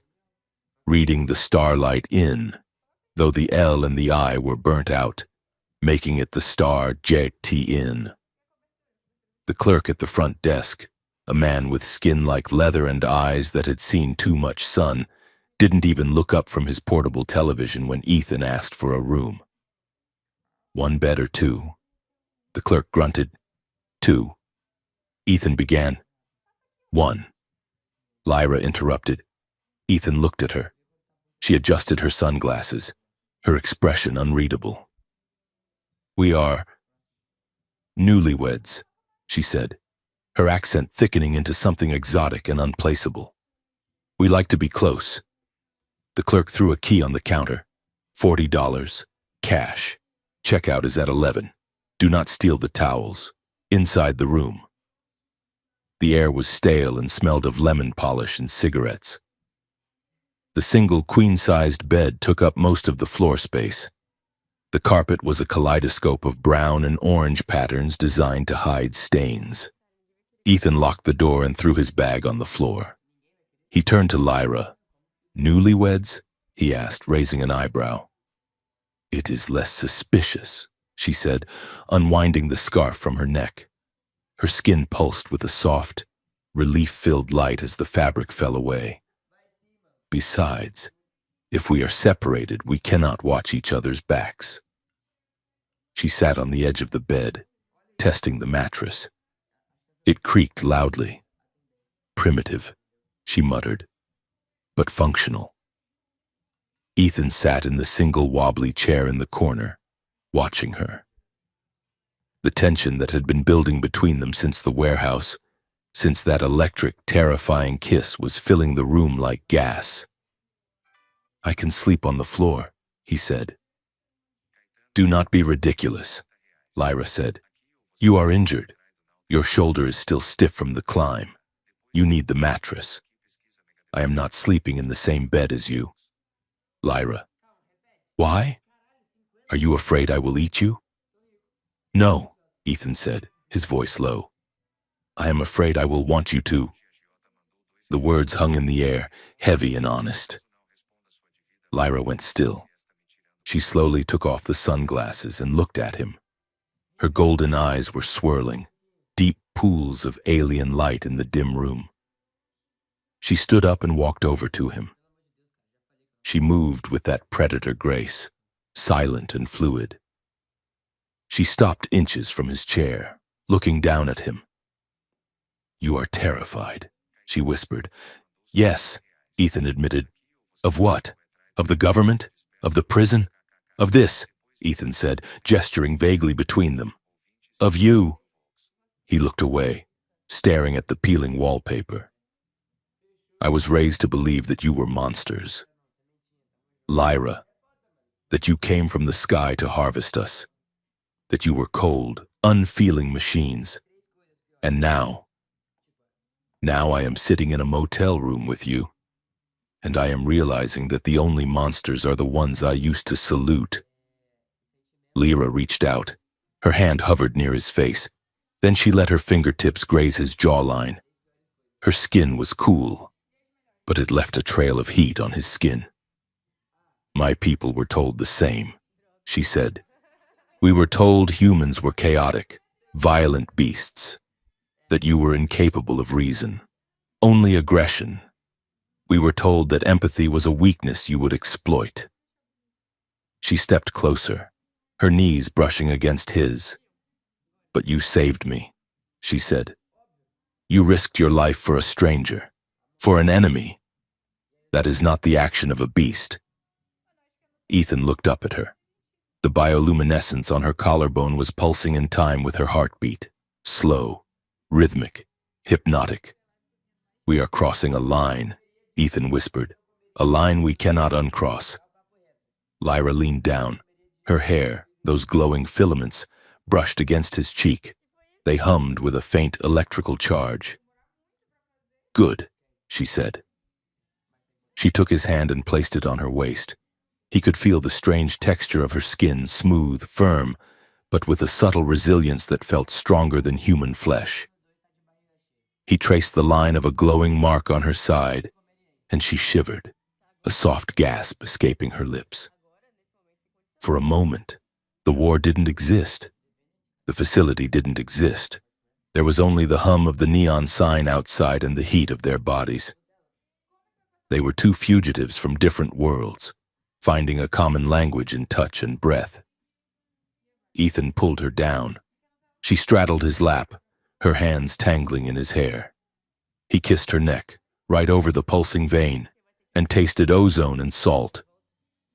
Lyra arched her back, her skin flaring with bright, ecstatic bursts of violet light that lit up the dingy room like a strobe. "Ethan," she breathed against his ear. He wanted her. He wanted to lose himself in the alien complexity of her. But as his hand moved up her back, he felt the rigid line of the scar where her connection port had been damaged during the hack. The reminder crashed into him. He stopped. He pulled back, breathing hard, his forehead resting against hers. "We can't," he gasped. Lyra blinked, her eyes hazy with desire. "Why?" "Because if we do this, if we really do this, I will not be able to think," Ethan said. "And tomorrow, I need to be able to lie to a man who taught me how to spot a liar from a mile away." Lyra stared at him for a long heartbeat.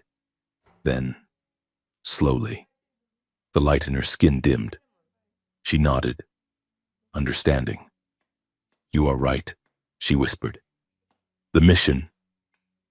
She stood up, smoothing her flannel shirt. She looked shaken, vulnerable in a way that made Ethan's chest ache. She walked to the bed and lay down on the far side, turning her back to him. "Get some sleep." "Ethan," she said into the pillow, "tomorrow, we walk into hell." Ethan turned off the lamp and lay down beside her, keeping a careful foot of distance between them. But all night, he could feel the warmth radiating from her, calling to him across the darkness. The sun was blinding when they reached the perimeter of Sector 7-9. The plan was madness. It relied on a forged transfer order Ethan had coded in the truck using a stolen laptop and Lyra's knowledge of the alien prisoner protocols. Lyra was in the back seat, her hands bound in stasis cuffs, props they had fabricated from scrap metal. She wore a heavy canvas hood over her head. Ethan drove up to the first checkpoint. He was wearing his dress uniform, which he had miraculously kept clean in his duffel bag.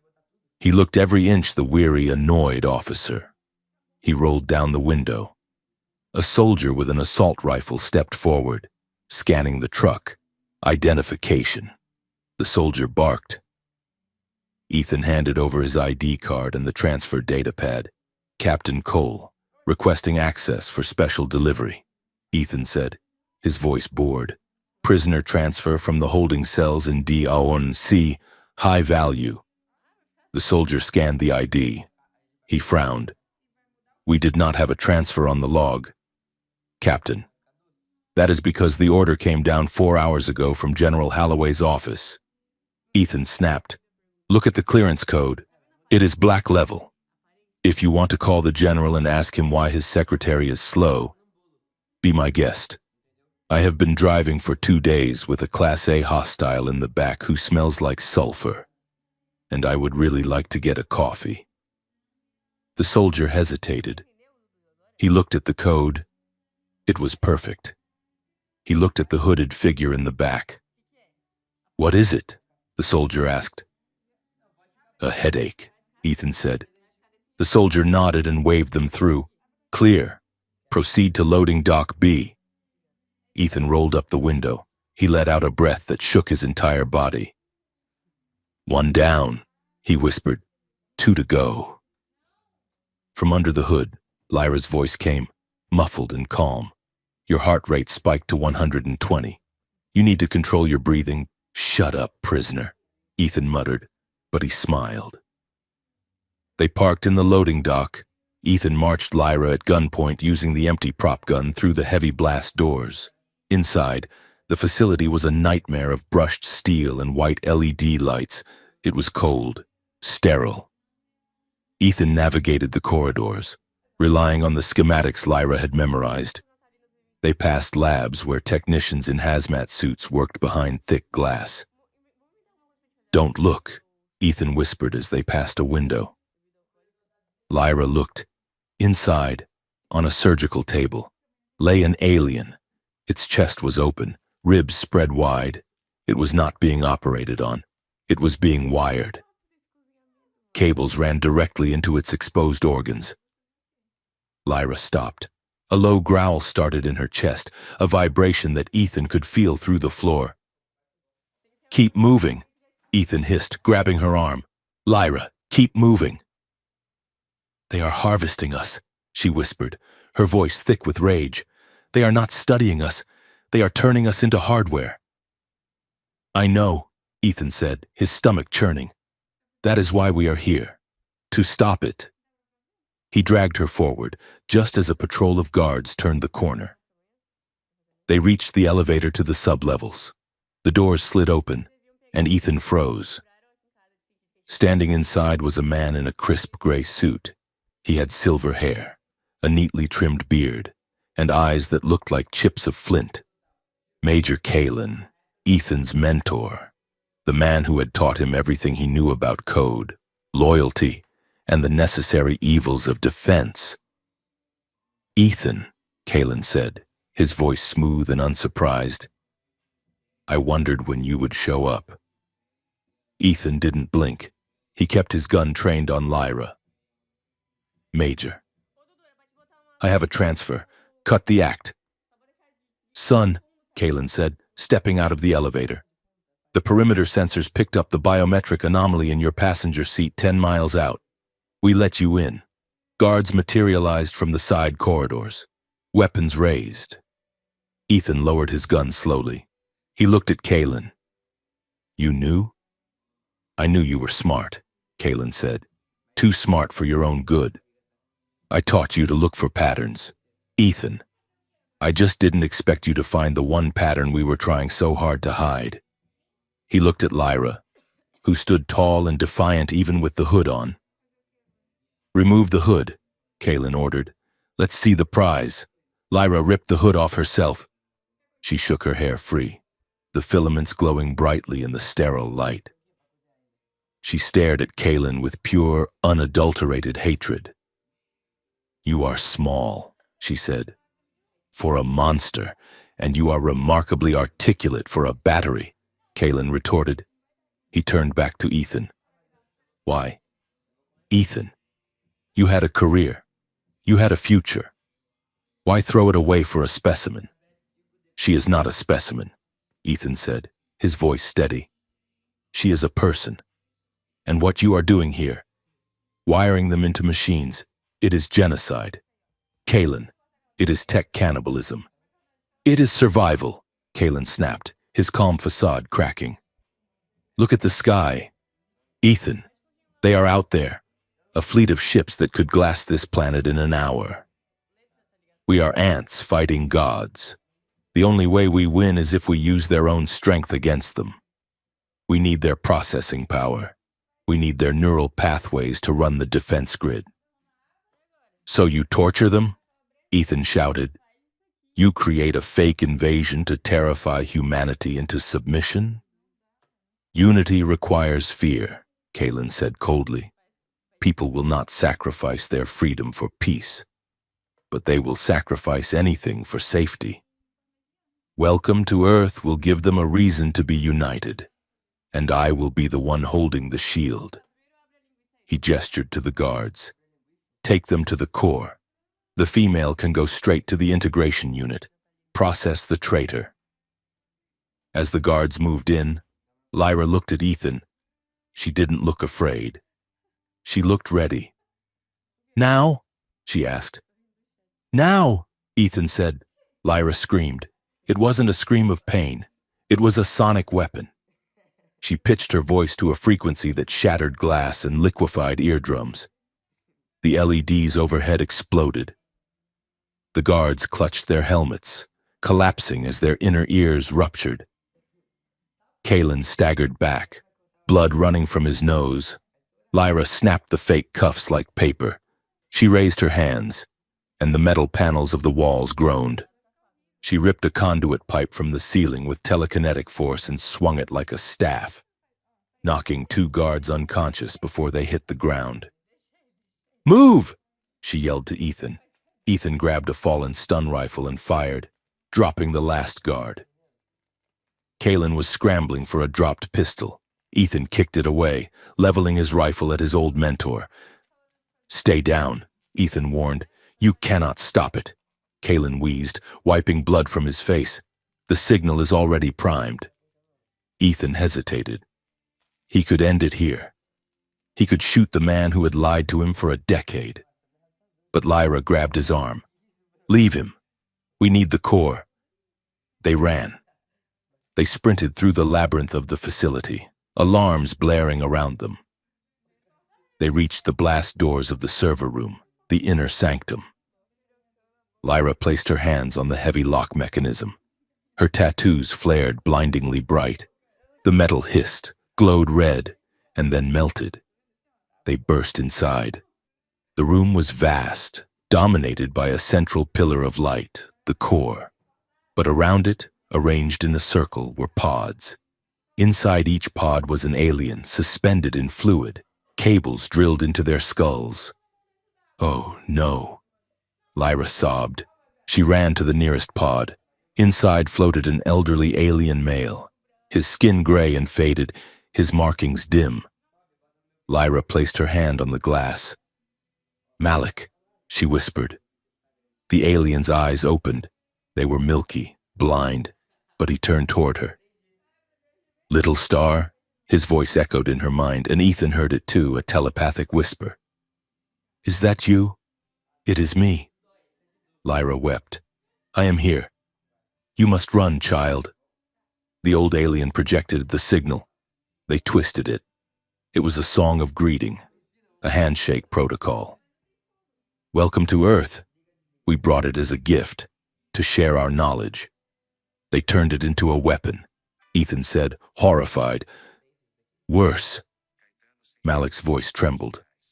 "If they broadcast it, the fleet will hear the corruption. They will not hear a plea. They will hear a challenge, a declaration of war from a twisted, mocking echo of our own people. They will burn this world to silence the abomination."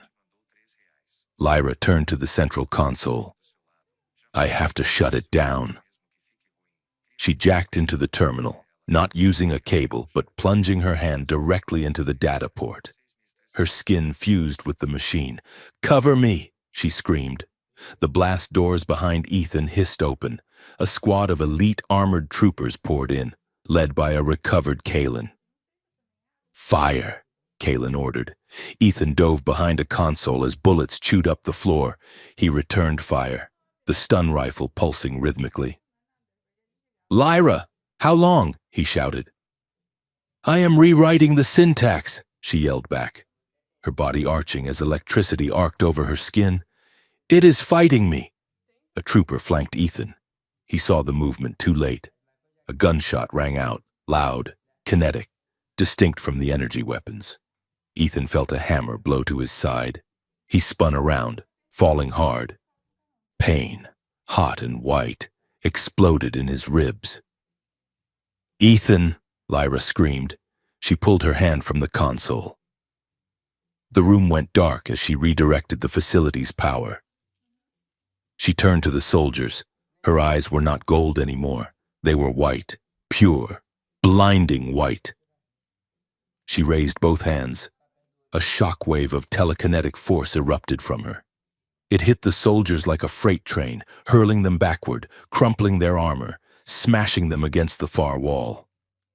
Kalen was thrown through the glass of the observation deck. Lyra ran to Ethan. He was clutching his side, blood seeping through his fingers, dark and slick. "I am okay," he gasped, his face gray. Just a scratch.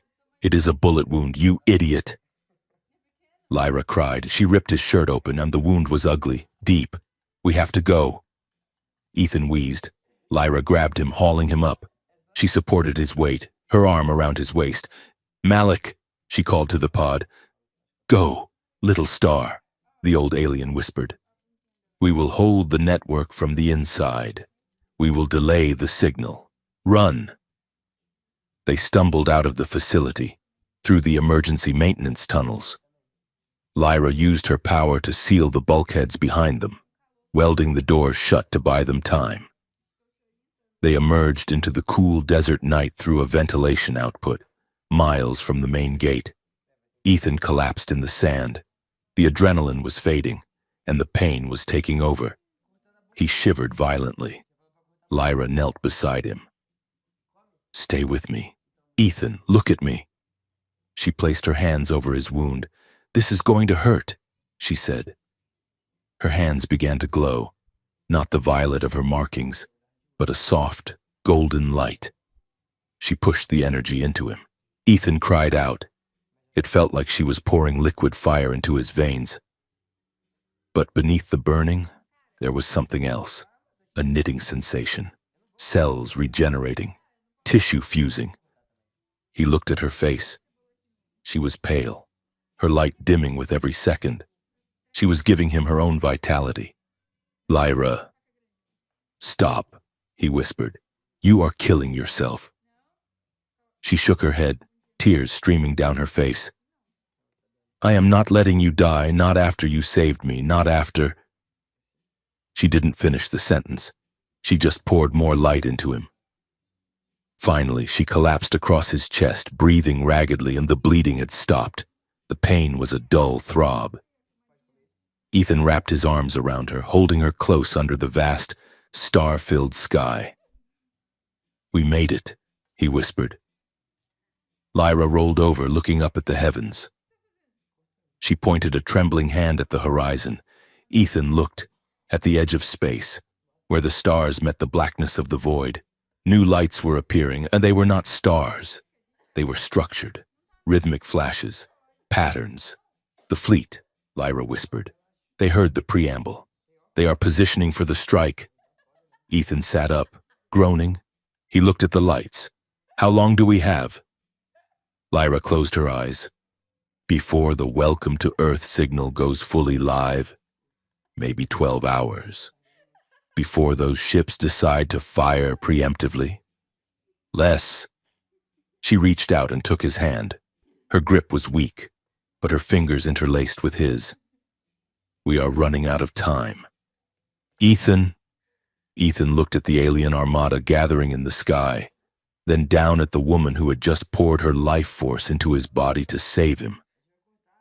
"Then we better start moving," he said.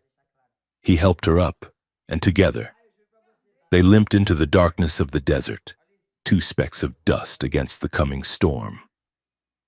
The city had transformed into a cage of light and steel. The rain that lashed against the towering glass spires was relentless, washing down streets that were now patrolled by armored personnel carriers and drones that hovered like angry wasps. The news feeds were a constant screaming deluge of red banners and urgent chimes. Terrorist threat level, critical. Foreign cyber attacks confirmed, curfew in effect. Ethan Cole watched the feed on a cracked monitor in the basement of a condemned tenement building in Sector 9.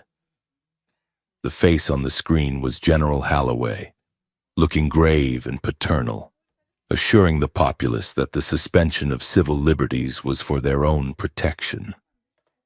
"He is good," Ethan murmured, his voice rough with exhaustion. "He almost sounds like he believes it." "He does believe it," Lyra said from the shadows. That is what makes him dangerous. A liar knows when to stop. A fanatic does not. They were not alone. The basement, damp and smelling of mold and old copper wiring, was crowded with the remnants of a resistance that barely existed. There were 6 of them. 3 were hackers, young and jittery, their faces pale from screen glow. 2 were former soldiers, dishonorably discharged for refusing unlawful orders. And 1 was an alien, a defector from a labor camp who went by the human name Echo, because his vocal cords had been damaged during his capture. Ethan placed the data drive they had stolen from the desert facility onto the central table. It was a small, unassuming piece of plastic, but it felt heavier than a bomb. "This is it," Ethan said to the room. "We have the proof, not just theories, hard data." He activated the drive. A holographic projection flickered into life above the table. The room went silent. The images were brutal. They showed the interior of the desert facility, the rows of tanks, the alien prisoners wired into the mainframes, their nervous systems glowing as they were burned out to fuel human algorithms. Then came the documents, the memos detailing Project Welcome to Earth, the planned false flag operation, the calculated estimates of civilian casualties deemed acceptable to secure global martial law. Echo let out a low, keening sound, turning his face away. One of the hackers, a woman named Jinx with piercings lining her ears, looked up. She was trembling. "If we leak this," she whispered, "the city will burn." "It is going to burn anyway," one of the soldiers grunted. "At least this way we light the match." "No," Jinx argued, standing up. "You do not understand. If we drop this raw data, people will not just attack the government. They will attack anything that looks alien. The panic will cause a slaughter. They will think the invasion is real and that the prisoners are the vanguard. We have to control the narrative," Ethan said, rubbing his temples. "We need to scrub the context. We need to show that the government is the aggressor without triggering a pogrom against the aliens living in hiding." "And how do we do that?" the soldier demanded. "We have maybe 12 hours before the fleet arrives. We do not have time for a PR campaign." The argument exploded. Voices rose, echoing off the damp concrete walls. Fear was the dominant frequency in the room. Fear of the government, fear of the aliens, fear of the truth. Ethan stepped back, feeling the air leave his lungs. He looked at the projection, the code he recognized, the security protocols he had helped design. "I built this," he whispered. Lyra, who had been watching the door, turned to him. She saw the look on his face, the hollow, haunted expression of a man realizing his life's work was a weapon pointed at his own heart. "Ethan," she said softly. "I wrote the kernel for the containment algorithm," Ethan said, his voice shaking. "I thought it was for firewalls. I thought I was keeping power grids safe from hackers. I did not know I was building a cage for your people." He looked at his hands. "I am just as guilty as Kalen. I am just as guilty as Holloway." Lyra took his arm and pulled him away from the shouting group, into a small alcove where an old boiler rusted in the dark. She forced him to look at her. Her eyes were disguised as gray again, but the intensity behind them was undimmed. "Listen to me," she commanded. "You were a tool, a blind tool, but a tool does not have moral agency until it wakes up. You are awake now. I helped kill them." "Lyra, and I helped kill humans," she retorted, her voice fierce. Ethan blinked, stunned. "During the first contact," Lyra said, the words rushing out. "I was a comms officer on a scout ship when your fighters engaged us. I relayed the targeting data. I guided the plasma bursts that vaporized 3 of your interceptors. I did not ask if you were attacking or defending. I just followed orders. I protected my crew. She stepped closer, her hand gripping his jacket. We all carry ghosts. Ethan, the question is not what you did when you were blind. It is what you do now that you can see. Ethan looked at her. He saw the pain in her face, the shared burden of a soldier who had realized too late that the war was a lie. He felt a sudden, overwhelming surge of emotion. It was not just gratitude. It was a profound, desperate need for connection. The noise of the argument in the main room faded into a dull roar. The dripping of water from the ceiling sounded like a clock ticking down the seconds of their lives. Lyra, he breathed. He reached out and touched her face. Her skin was cool, but it warmed instantly under his fingers. She leaned into his touch. Her disguise flickered, just for a second, revealing the violet skin and the golden light beneath. Ethan leaned down and kissed her. This was not like the kiss in the warehouse. That had been adrenaline and shock. This was desperation. This was a claiming. As their lips met, the sensation hit Ethan like a physical wave. He felt the static charge of her biology, the taste of ozone and metal, but deeper than that, he felt her. Her alien senses amplified the contact. He could feel the echo of her heartbeat in his own chest. He could taste the color of her emotions, a swirling mix of fear, indigo sadness, and a bright, burning gold that he realized was love. He pulled her closer, pressing her against the rusted boiler. Her hands tangled in his hair, her fingers strong and demanding. The sensory input was almost too much. Ethan felt dizzy, as if gravity had shifted. He was drowning in the alienness of her. And yet it felt more right, more true than anything he had ever experienced. He wanted to let go. He wanted to tear down the walls between their minds and let the bond take him completely. Lyra pulled back, gasping. Her eyes were wide, glowing faintly even through the contact lenses. Her chest heaved against his. Ethan, she whispered, her voice trembling. We could, he said, his voice raw. We could just let it happen. Lyra shook her head slowly, though her hands stayed on his shoulders, gripping him tight. If we bond now, fully, I will be overwhelmed, she said. I will not be able to shield you from my fear. And I need to be a soldier right now. I need to be sharp. She rested her forehead against his, but I want to, more than I want to breathe. Ethan closed his eyes, steadying himself.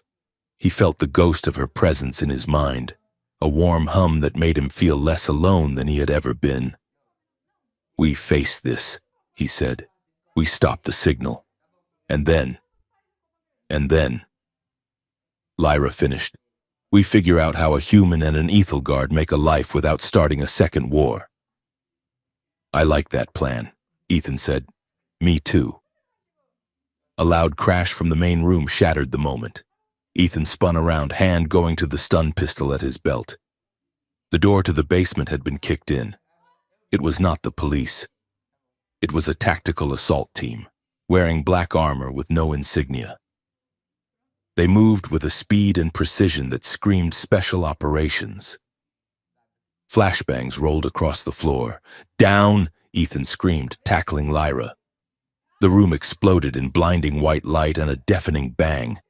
Ethan's ears rang. He scrambled up, firing blindly into the smoke. He heard Jinx screaming.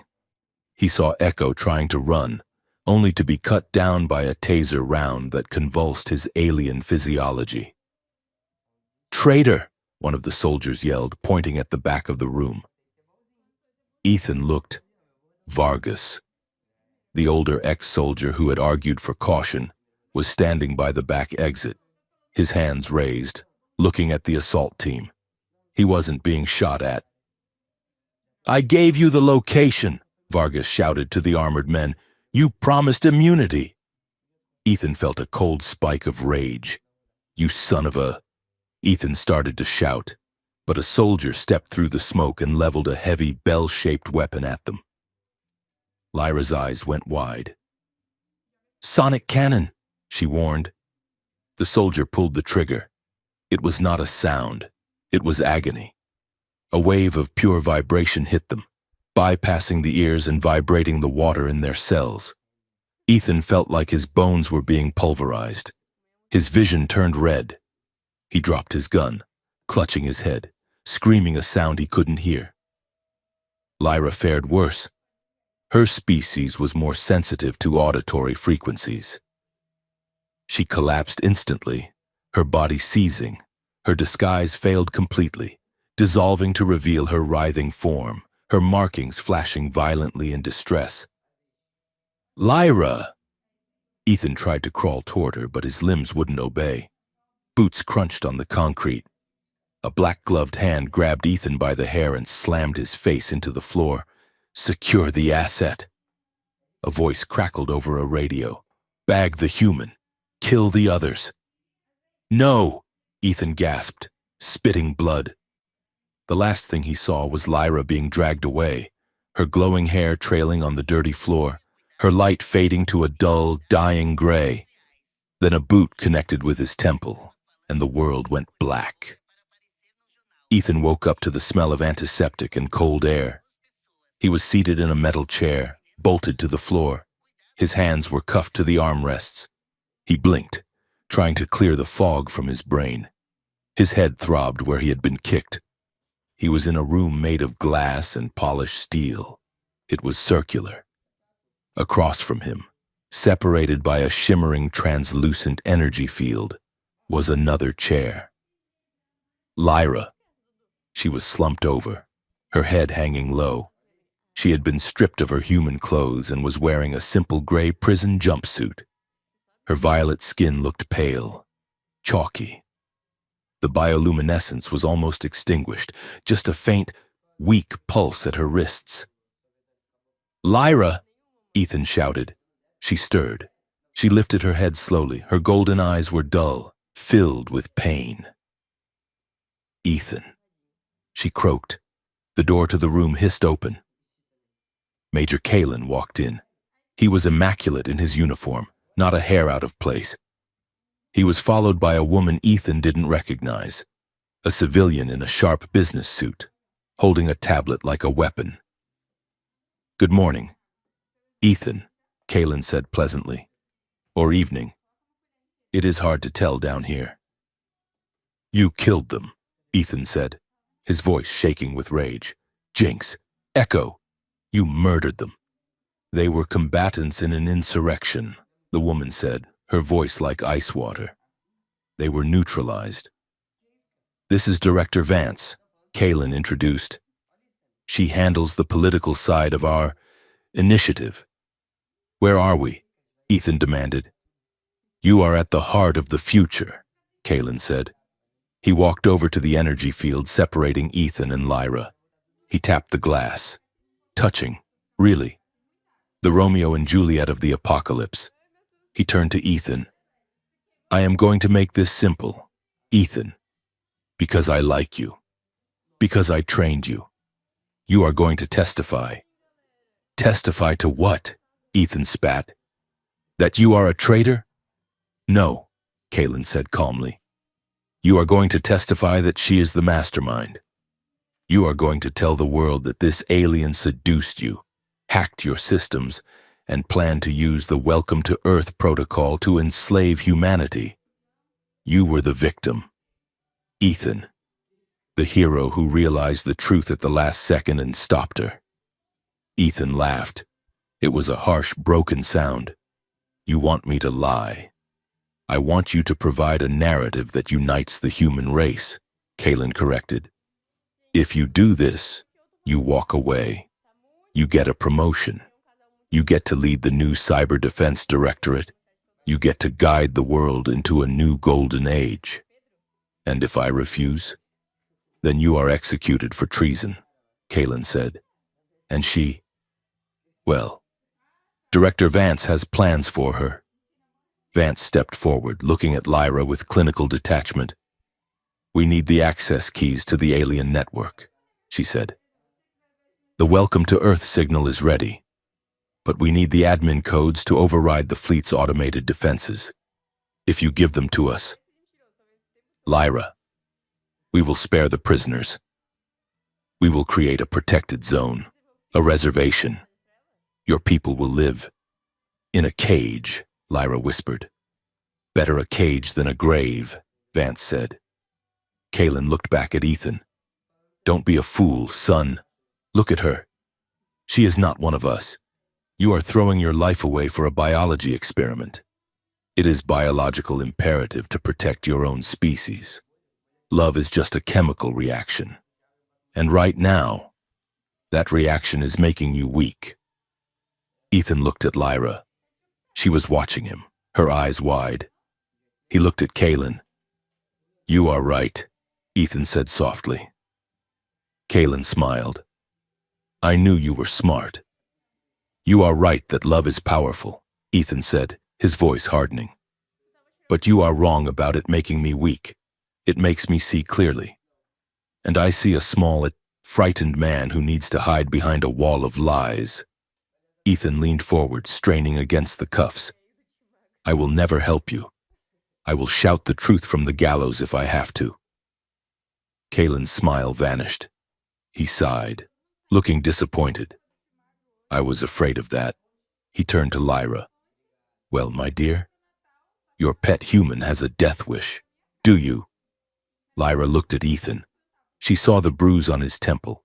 She saw the absolute, unwavering loyalty in his eyes. She looked at Vance. If I give you the codes, she whispered, if I give you full control of the protocol, will you let him go? Lyra, no! Ethan shouted. Do not listen to them. Silence him, Vance ordered. Kaelin pressed a button on a remote. The cuffs on Ethan's chair delivered a high-voltage shock. Ethan convulsed, screaming through gritted teeth. Stop, Lyra yelled, throwing herself against the energy field. It sparked, burning her skin, but she didn't pull back. Stop it, I will do it. Kaelin released the button. Ethan slumped in his chair, gasping for air, smoke rising from his wrists. Lyra looked at him, tears of gold leaking from her eyes. I cannot watch him die, she said brokenly. She looked at Kaelin. I will give you the keys. I will unlock the fleet command. Just let him live. Kaelin nodded, satisfied, a sensible choice. He gestured to the guards. Take her to the control chamber. No! Ethan rasped, lifting his head. Lyra, please, don't! You are dooming everyone. Lyra looked at him through the barrier. Her expression was shattered. I am saving you, she whispered. That is enough for me. She turned away, allowing the guards to haul her up. Ethan watched in horror as she was led out of the room. He felt a cold, crushing weight in his chest. She had broken. She had chosen him over the world. He felt a wave of nausea. He felt betrayed, not because she didn't love him, but because she loved him too much. She was going to enslave two worlds just to keep his heart beating. You fool, he wept, his head dropping to his chest. You beautiful fool. The control chamber was a cavernous space, dominated by a massive, spherical holographic projector. The air hummed with the power of the Welcome to Earth signal, ready to broadcast. Technicians lined the walls, monitoring the feed. On the main screen, the alien fleet was visible, thousands of points of light at the edge of the solar system. Waiting. Lyra was marched to the central podium. Director Vance stood beside her. Input the admin key, Vance ordered. Override the fleet's recognition protocols. Make them see us as command. Lyra stood before the interface. It was a human keyboard, but adapted for alien syntax. She looked at the screen. She saw the code she had discovered in the mountain bunker, the code that had started everything. She raised her hands. Her fingers hovered over the keys. She could feel Ethan's pain, even through the walls, even without the full bond. She could feel his despair. He thought she had given up. She closed her eyes for a second. "I am sorry, Ethan," she thought, projecting the thought as hard as she could, hoping a fragment of it would reach him. "I am not saving you. I am spending you. And I am spending myself." She opened her eyes. They were not dull anymore. They flared with a sudden, intense brilliance. She began to type. She was not entering the surrender codes. She was not transferring command. She was speaking in her native tongue, whispering the words as her fingers flew across the keys, inputting a sequence that had never been written down, a sequence that came from the deepest, most dangerous part of her history. "I gamble my life," she whispered in the musical language of the Ethelgard. "I gamble my heart. I gamble the silence of the void." On the screen, the code began to change. It did not turn green for access granted. It began to pulse with a chaotic, rhythmic light. "I welcome the truth," she whispered, and she hit the execute key. The interface was cold, but the current running through it was liquid fire. Lyra stood in the center of the control chamber. Her hands fused to the obsidian surface of the primary console. She was no longer just a biological entity, she was a conduit. Cables snaked from the ceiling, burying themselves into the ports at the base of her neck and spine, pulsing with a rhythmic, sickly blue light. She was the bridge. Through her neural architecture, the massive human mainframe was shaking hands with the quantum entanglement communicators of the Ethelgard fleet drifting in the dark of space. Around her, the room was a hive of frantic, triumphant activity. Technicians in white coats monitored cascading waterfalls of data. Director Vance stood on the observation deck, her face illuminated by the glow of the holographic sphere, looking like a queen surveying a conquered kingdom. "Initiate the handshake," Vance commanded. "Broadcast the unity signal." Lyra felt the command enter her mind. It was not a voice. It was an imperative, a line of code that demanded obedience. Her body stiffened. She let the system read her. She let it map her genetic sequence, her royal lineage, the specific biometric frequency that identified her as high command. To the system, she was surrender. In the observation room adjacent to the chamber, separated by 3 inches of blast-proof glass. Ethan Cole strained against the restraints of the interrogation chair. His wrists were raw, bleeding where the metal bit into his skin. He ignored the pain. His eyes were locked on the wall of monitors in front of him. It was happening. Across the globe, the world was glitching. On one screen, a news anchor in Tokyo froze mid-sentence, her face replaced by the jagged, rotating sigil of the Welcome to Earth program. On another, digital billboards in Times Square, Piccadilly Circus, and Shibuya Crossing simultaneously went black, then flared with a unified, hypnotic pulse of white light. Ethan watched a feed from a traffic camera in London. Cars were stopping, people were stepping out of their vehicles, looking up at the sky. The sky was wrong. Above the cloud layer, the cloaking fields of the alien armada were dissolving. The ships did not descend. They simply appeared. Massive, jagged silhouettes of matte gray metal, hanging in the upper atmosphere like Judgment Day. Atmospheric ionization created strange, beautiful auroras over every major city. Curtains of green and violet light shimmering in the daylight. "It is beautiful, isn't it?" Major Kalen said. Standing beside Ethan's chair, he was watching the screens with the reverence of a religious zealot. "It is a lie," Ethan spat, thrashing against the bolts. "You are not uniting them. You are lobotomizing them." "Peace requires a single voice," Kalen said softly.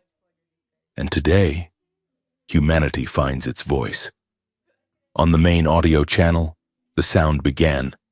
It was a low, resonant thrum, a sound that was felt in the teeth and the bones more than heard with the ears. It was the carrier wave for the mind control protocol, designed to suppress the amygdala and induce a state of docile, terrified awe. "Look at her," Kalen said, pointing through the glass to the chamber below. "She accepts it. She knows it is the only way her people survive." Ethan looked down. Lyra was rigid, her head thrown back, her glowing hair floating in the static-charged air. She looked like a martyr on the pyre. But Ethan looked closer. He knew her. He knew the way she held her shoulders. He knew the specific tension in her hands. She was not surrendering. She was aiming. Inside the storm of data, Lyra found the fulcrum. The human code was heavy, clumsy, built on logic gates and binary choices. But the alien protocol, the original peace offering her people had brought, was fluid. It was music. The system demanded the surrender key. Lyra took a breath that rattled in her chest. "No," she whispered in the silence of her own mind. She reached deep into her memory, past the torture, past the fear, past the war. She found the moment in the safe house, the smell of rain, the warmth of Ethan's hand, the terrifying, electrifying spark of their kiss. She grabbed that memory. She grabbed the raw, unfiltered truth of it, the confusion, the longing, the absolute rejection of the artificial divide between their species. She wrapped the memory in a packet of command code, and she shoved it into the core. The alarm in the observation room was not a siren. It was a scream of digital feedback. On the wall of screens, the sigil of the program fractured. "What is happening?" Kalen barked, spinning around. Director Vance's voice crackled over the intercom, shrill with panic. "She is rejecting the syntax. She is injecting a... Oh God, what is that?" Ethan watched the monitors. The white light on the billboards in Times Square vanished. Instead, an image formed. It was grainy at first, then crystal clear. It was not a symbol. It was a face. It was the face of an alien prisoner, eyes wide with terror, strapped to a dissection table in the desert facility. Then the image shifted. It showed a document, a classified memo signed by Vance, authorizing the culling of civilian populations in the event of resistance. Then it shifted again. Ethan stopped breathing. Every screen in the room, every screen in the world, from the massive displays in stadiums to the smartphones in the hands of teenagers, showed two figures in a dimly lit warehouse. It was Lyra and Ethan. It was the moment of their escape, the moment he had touched her face, the moment they had looked at each other not as enemies, but as two drowning souls finding a raft. And with the image came the feeling. The Welcome to Earth protocol was designed to transmit emotion. It was meant to transmit fear. But Lyra had inverted the polarity. She was broadcasting love. It hit the room like a physical shockwave. Ethan felt it, a rush of warmth, of protective, fierce affection, of profound, aching sadness. It was Lyra's heart, stripped bare and amplified 1 billion times, flooding the neural networks of the planet.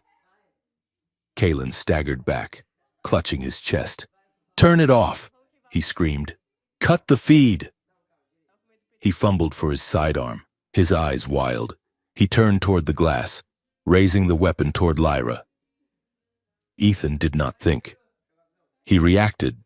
Lyra had told him once, in the safe house, that she had planted a back door in his personal tech, a fail-safe, she had called it. Ethan slammed his head back against the headrest, triggering the neural interface in his own implants, the very implants the military used to monitor him. Execute protocol, breakout. The cuffs on his wrists sparked violently. The locking mechanisms, overridden by the dormant alien virus Lyra had hidden in his biosignature, snapped open. Ethan lunged. He hit Kalen just as the Major pulled the trigger. The shot went wide, shattering a panel of glass. Ethan drove his shoulder into Kalen's gut, tackling him to the floor. They rolled, grappling for the gun. Kalen was stronger, trained in close-quarters combat, but Ethan was fueled by a rage that burned hotter than any star. "You lied!" Ethan shouted, slamming Kalen's wrist against the metal floor. "You lied to the whole world!" Kalen roared, kneeing Ethan in the ribs. Ethan gasped, the pain from his previous wound flaring white-hot. But he didn't let go. He grabbed the gun, twisted it, and pistol-whipped Kalen across the jaw. The Major went limp. Ethan scrambled up, chest heaving. He looked at the glass. Down in the chamber, chaos had erupted. Technicians were fleeing. Vance was screaming orders that no one was following. And Lyra was burning. The energy feedback from the broadcast was too much. Her body was arcing with uncontrolled electricity. Her markings were blindingly bright, turning from violet to a searing, dangerous white. Ethan grabbed a heavy chair and hurled it at the fractured glass. It shattered. He jumped through the jagged opening, falling 10 feet to the control room floor. He landed hard, rolling to absorb the impact, and sprinted toward the console. Guards were standing by the door, weapons raised, but they weren't firing. They were staring at the screens, at the images of the torture, at the feeling of love washing over them. They looked confused, sickened. "Get out of my way!" Ethan screamed at them. A guard looked at Ethan, then at the dying alien woman on the platform. He lowered his rifle. Ethan ran past him. The heat near the console was blistering. The air smelled of ozone and singing flesh. "Lyra!" Ethan yelled, shielding his eyes from the glare. Lyra could not hear him. Her head was thrown back, her mouth open in a silent scream. The cables connected to her spine were glowing red-hot. She was channeling the emotional processing power of an entire species. She was holding the door open for the truth, and the effort was incinerating her nervous system. Ethan reached for her, warning. A mechanical voice droned, "High voltage. Lethal limit exceeded." Ethan didn't care. He grabbed her shoulders. The shock hit him like a sledgehammer. His teeth clamped shut, his muscles seizing. It felt like being struck by lightning. But he didn't let go. He dug his fingers into her suit, anchoring himself. "Lyra, let go!" he gritted out, the words tearing from his throat. Lyra's eyes snapped open. They were entirely white. No iris, no pupil. They... "Hear us." Her voice echoed in his mind, louder than the alarms. High above the earth, the alien fleet paused. The massive warships, weapons charged and targeting the major population centers, detected the signal change. Their AI commanders analyzed the data packet. They did not find the challenge code of a hostile empire. They did not find the surrender code of a broken slave race. They found the biometric data of a high-born Ethelgard bonded to a human. They found a plea. They found a shared memory of a motel room, of a rainy alley, of a promise made in the dark. Analysis. Symbiosis. The fleet mind concluded. Analysis. Truth. The warships rotated. Instead of firing plasma batteries, they engaged their communication arrays. A beam of pure, coherent light shot down from the flagship, bypassing the atmosphere, bypassing the roof of the mountain, and striking the receiver dish of the facility. It was a counter-signal. In the control chamber, the hum changed. The dissonant, fear-inducing frequency of the Welcome to Earth protocol was smashed by a harmonic chord of absolute clarity. The mind control cascade shattered. Lyra gasped, her back arching. The red glow of the cables died instantly. The connection was severed from the other side.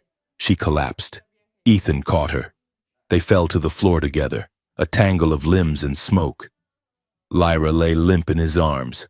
Her skin was gray, her markings extinguished.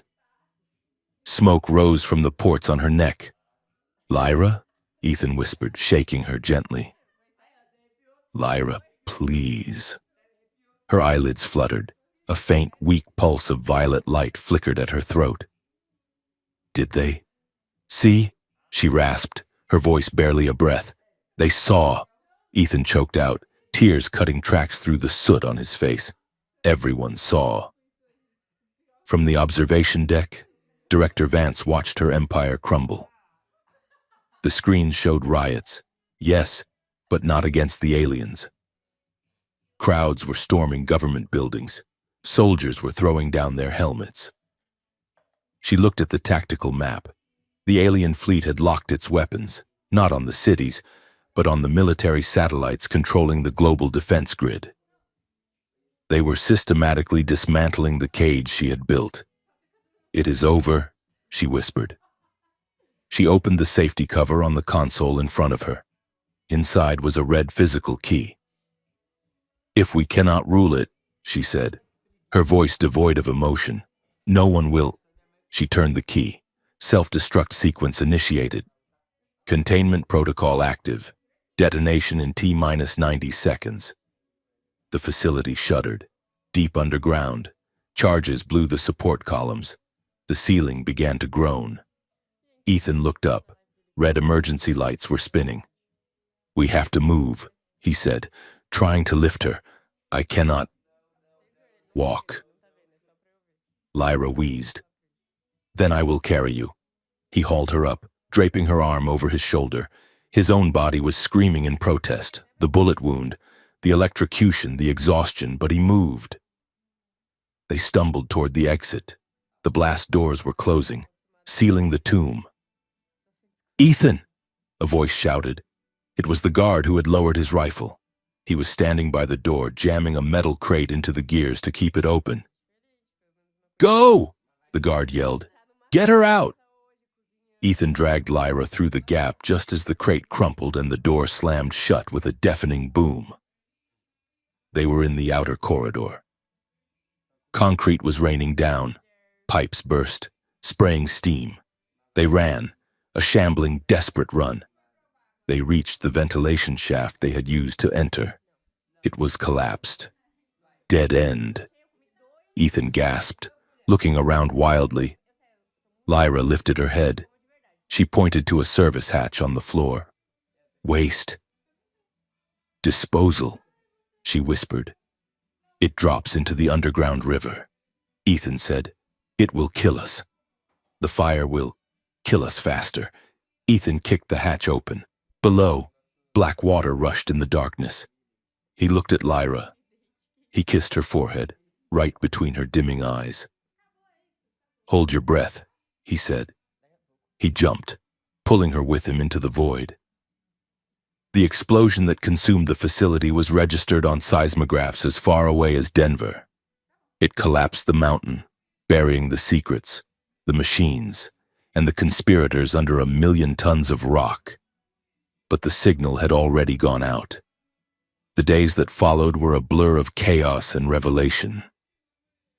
The internet, uncensored for the first time in a decade, flooded with the leaked data. The faces of the conspirators were plastered on every screen. Governments fell in hours.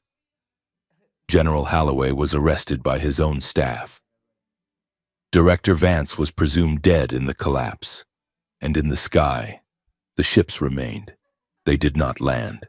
They did not attack. They simply hung there. Silent sentinels.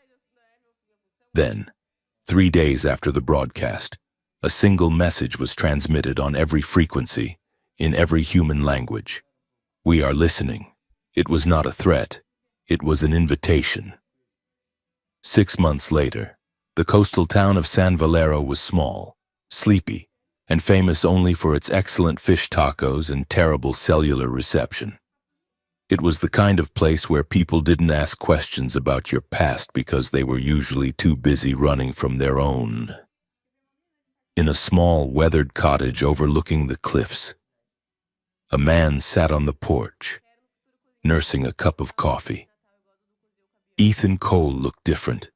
He had a beard now, thick and dark. His hands were rougher, scarred from working on boat engines at the local marina. He looked older, but the haunted look in his eyes was gone, replaced by a quiet watchfulness. The screen door creaked open. Lyra stepped out. She wore a pair of oversized sweatpants and a t-shirt that said, "I survived the Grand Canyon." Her hair was tied back in a messy bun, the filaments dim in the morning light, glowing with just a soft, healthy hum. She held a data pad in her hand. "Ethan," she said, tossing the pad onto his lap. "I have a complaint?"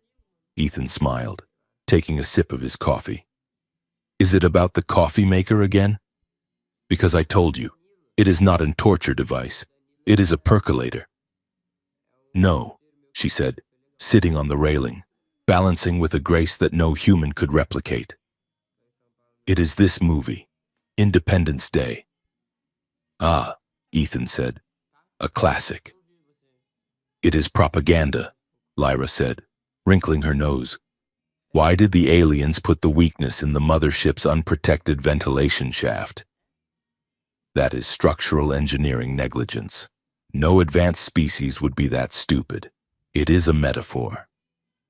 "Lyra, for hubris. It is bad design," she countered. "And why did the human upload a virus with a Macintosh? Our operating systems are biologically based. You cannot just plug in a USB cable and upload a skull and crossbones GIF." Ethan laughed. He stood up and walked over to her. He put his hands on her waist. She leaned into him naturally, her hands resting on his chest. "You are ruining the magic of cinema," he said. "I am applying logic to nonsense," she murmured, smiling. "It is my job. How are the markings?" he asked, tracing the line of her collarbone. "Better," she said. "The salt air helps. And being here." They looked out at the ocean. The sun was rising, painting the water in gold and pink. High above, visible even in the daylight, a silver shape glinted in the upper atmosphere. An Ethelgard cruiser, keeping watch. "We cannot stay here forever," Lyra said quietly. "The tribunals are asking for us. The new interim council wants us to testify. They want the heroes of the awakening to come home." Ethan looked at the ship, then back at her. "We are not heroes," he said. "We are just two people who got tired of lying." "We are fugitives with good PR," Lyra corrected. Ethan reached into his pocket and pulled out a small, battered piece of tech. It was the original drive from the bunker, the one he had carried through the fire, the desert, and the collapse. He activated it. The small screen flickered to life, showing the incident log that started it all. "Alien hacked human military files. Computer burst into flames. File name, Welcome to Earth." Ethan read the words aloud. "You know," he said, "that day, when I read this, I thought it was the end of the world." Lyra placed her hand over his. Her skin was warm, pulsing with that familiar steady rhythm. "It was," she said, "it was the end of the world they built for us." She took the drive from him. She looked at the words, then looked up at him, her golden eyes shining with a fierce, quiet joy. "Now," she said, "it just means welcome." "Welcome to the mess," Ethan said. "Welcome to us," she replied. Ethan took the drive and shut it down. He tossed it onto the table and where it clattered next to the empty coffee mug. "Come on," he said, taking her hand. "Tides are out. Let's go walk." They walked down the wooden steps to the beach. The sand was cold and wet. They walked close, their shoulders touching. As they reached the shoreline, the sun broke fully over the horizon.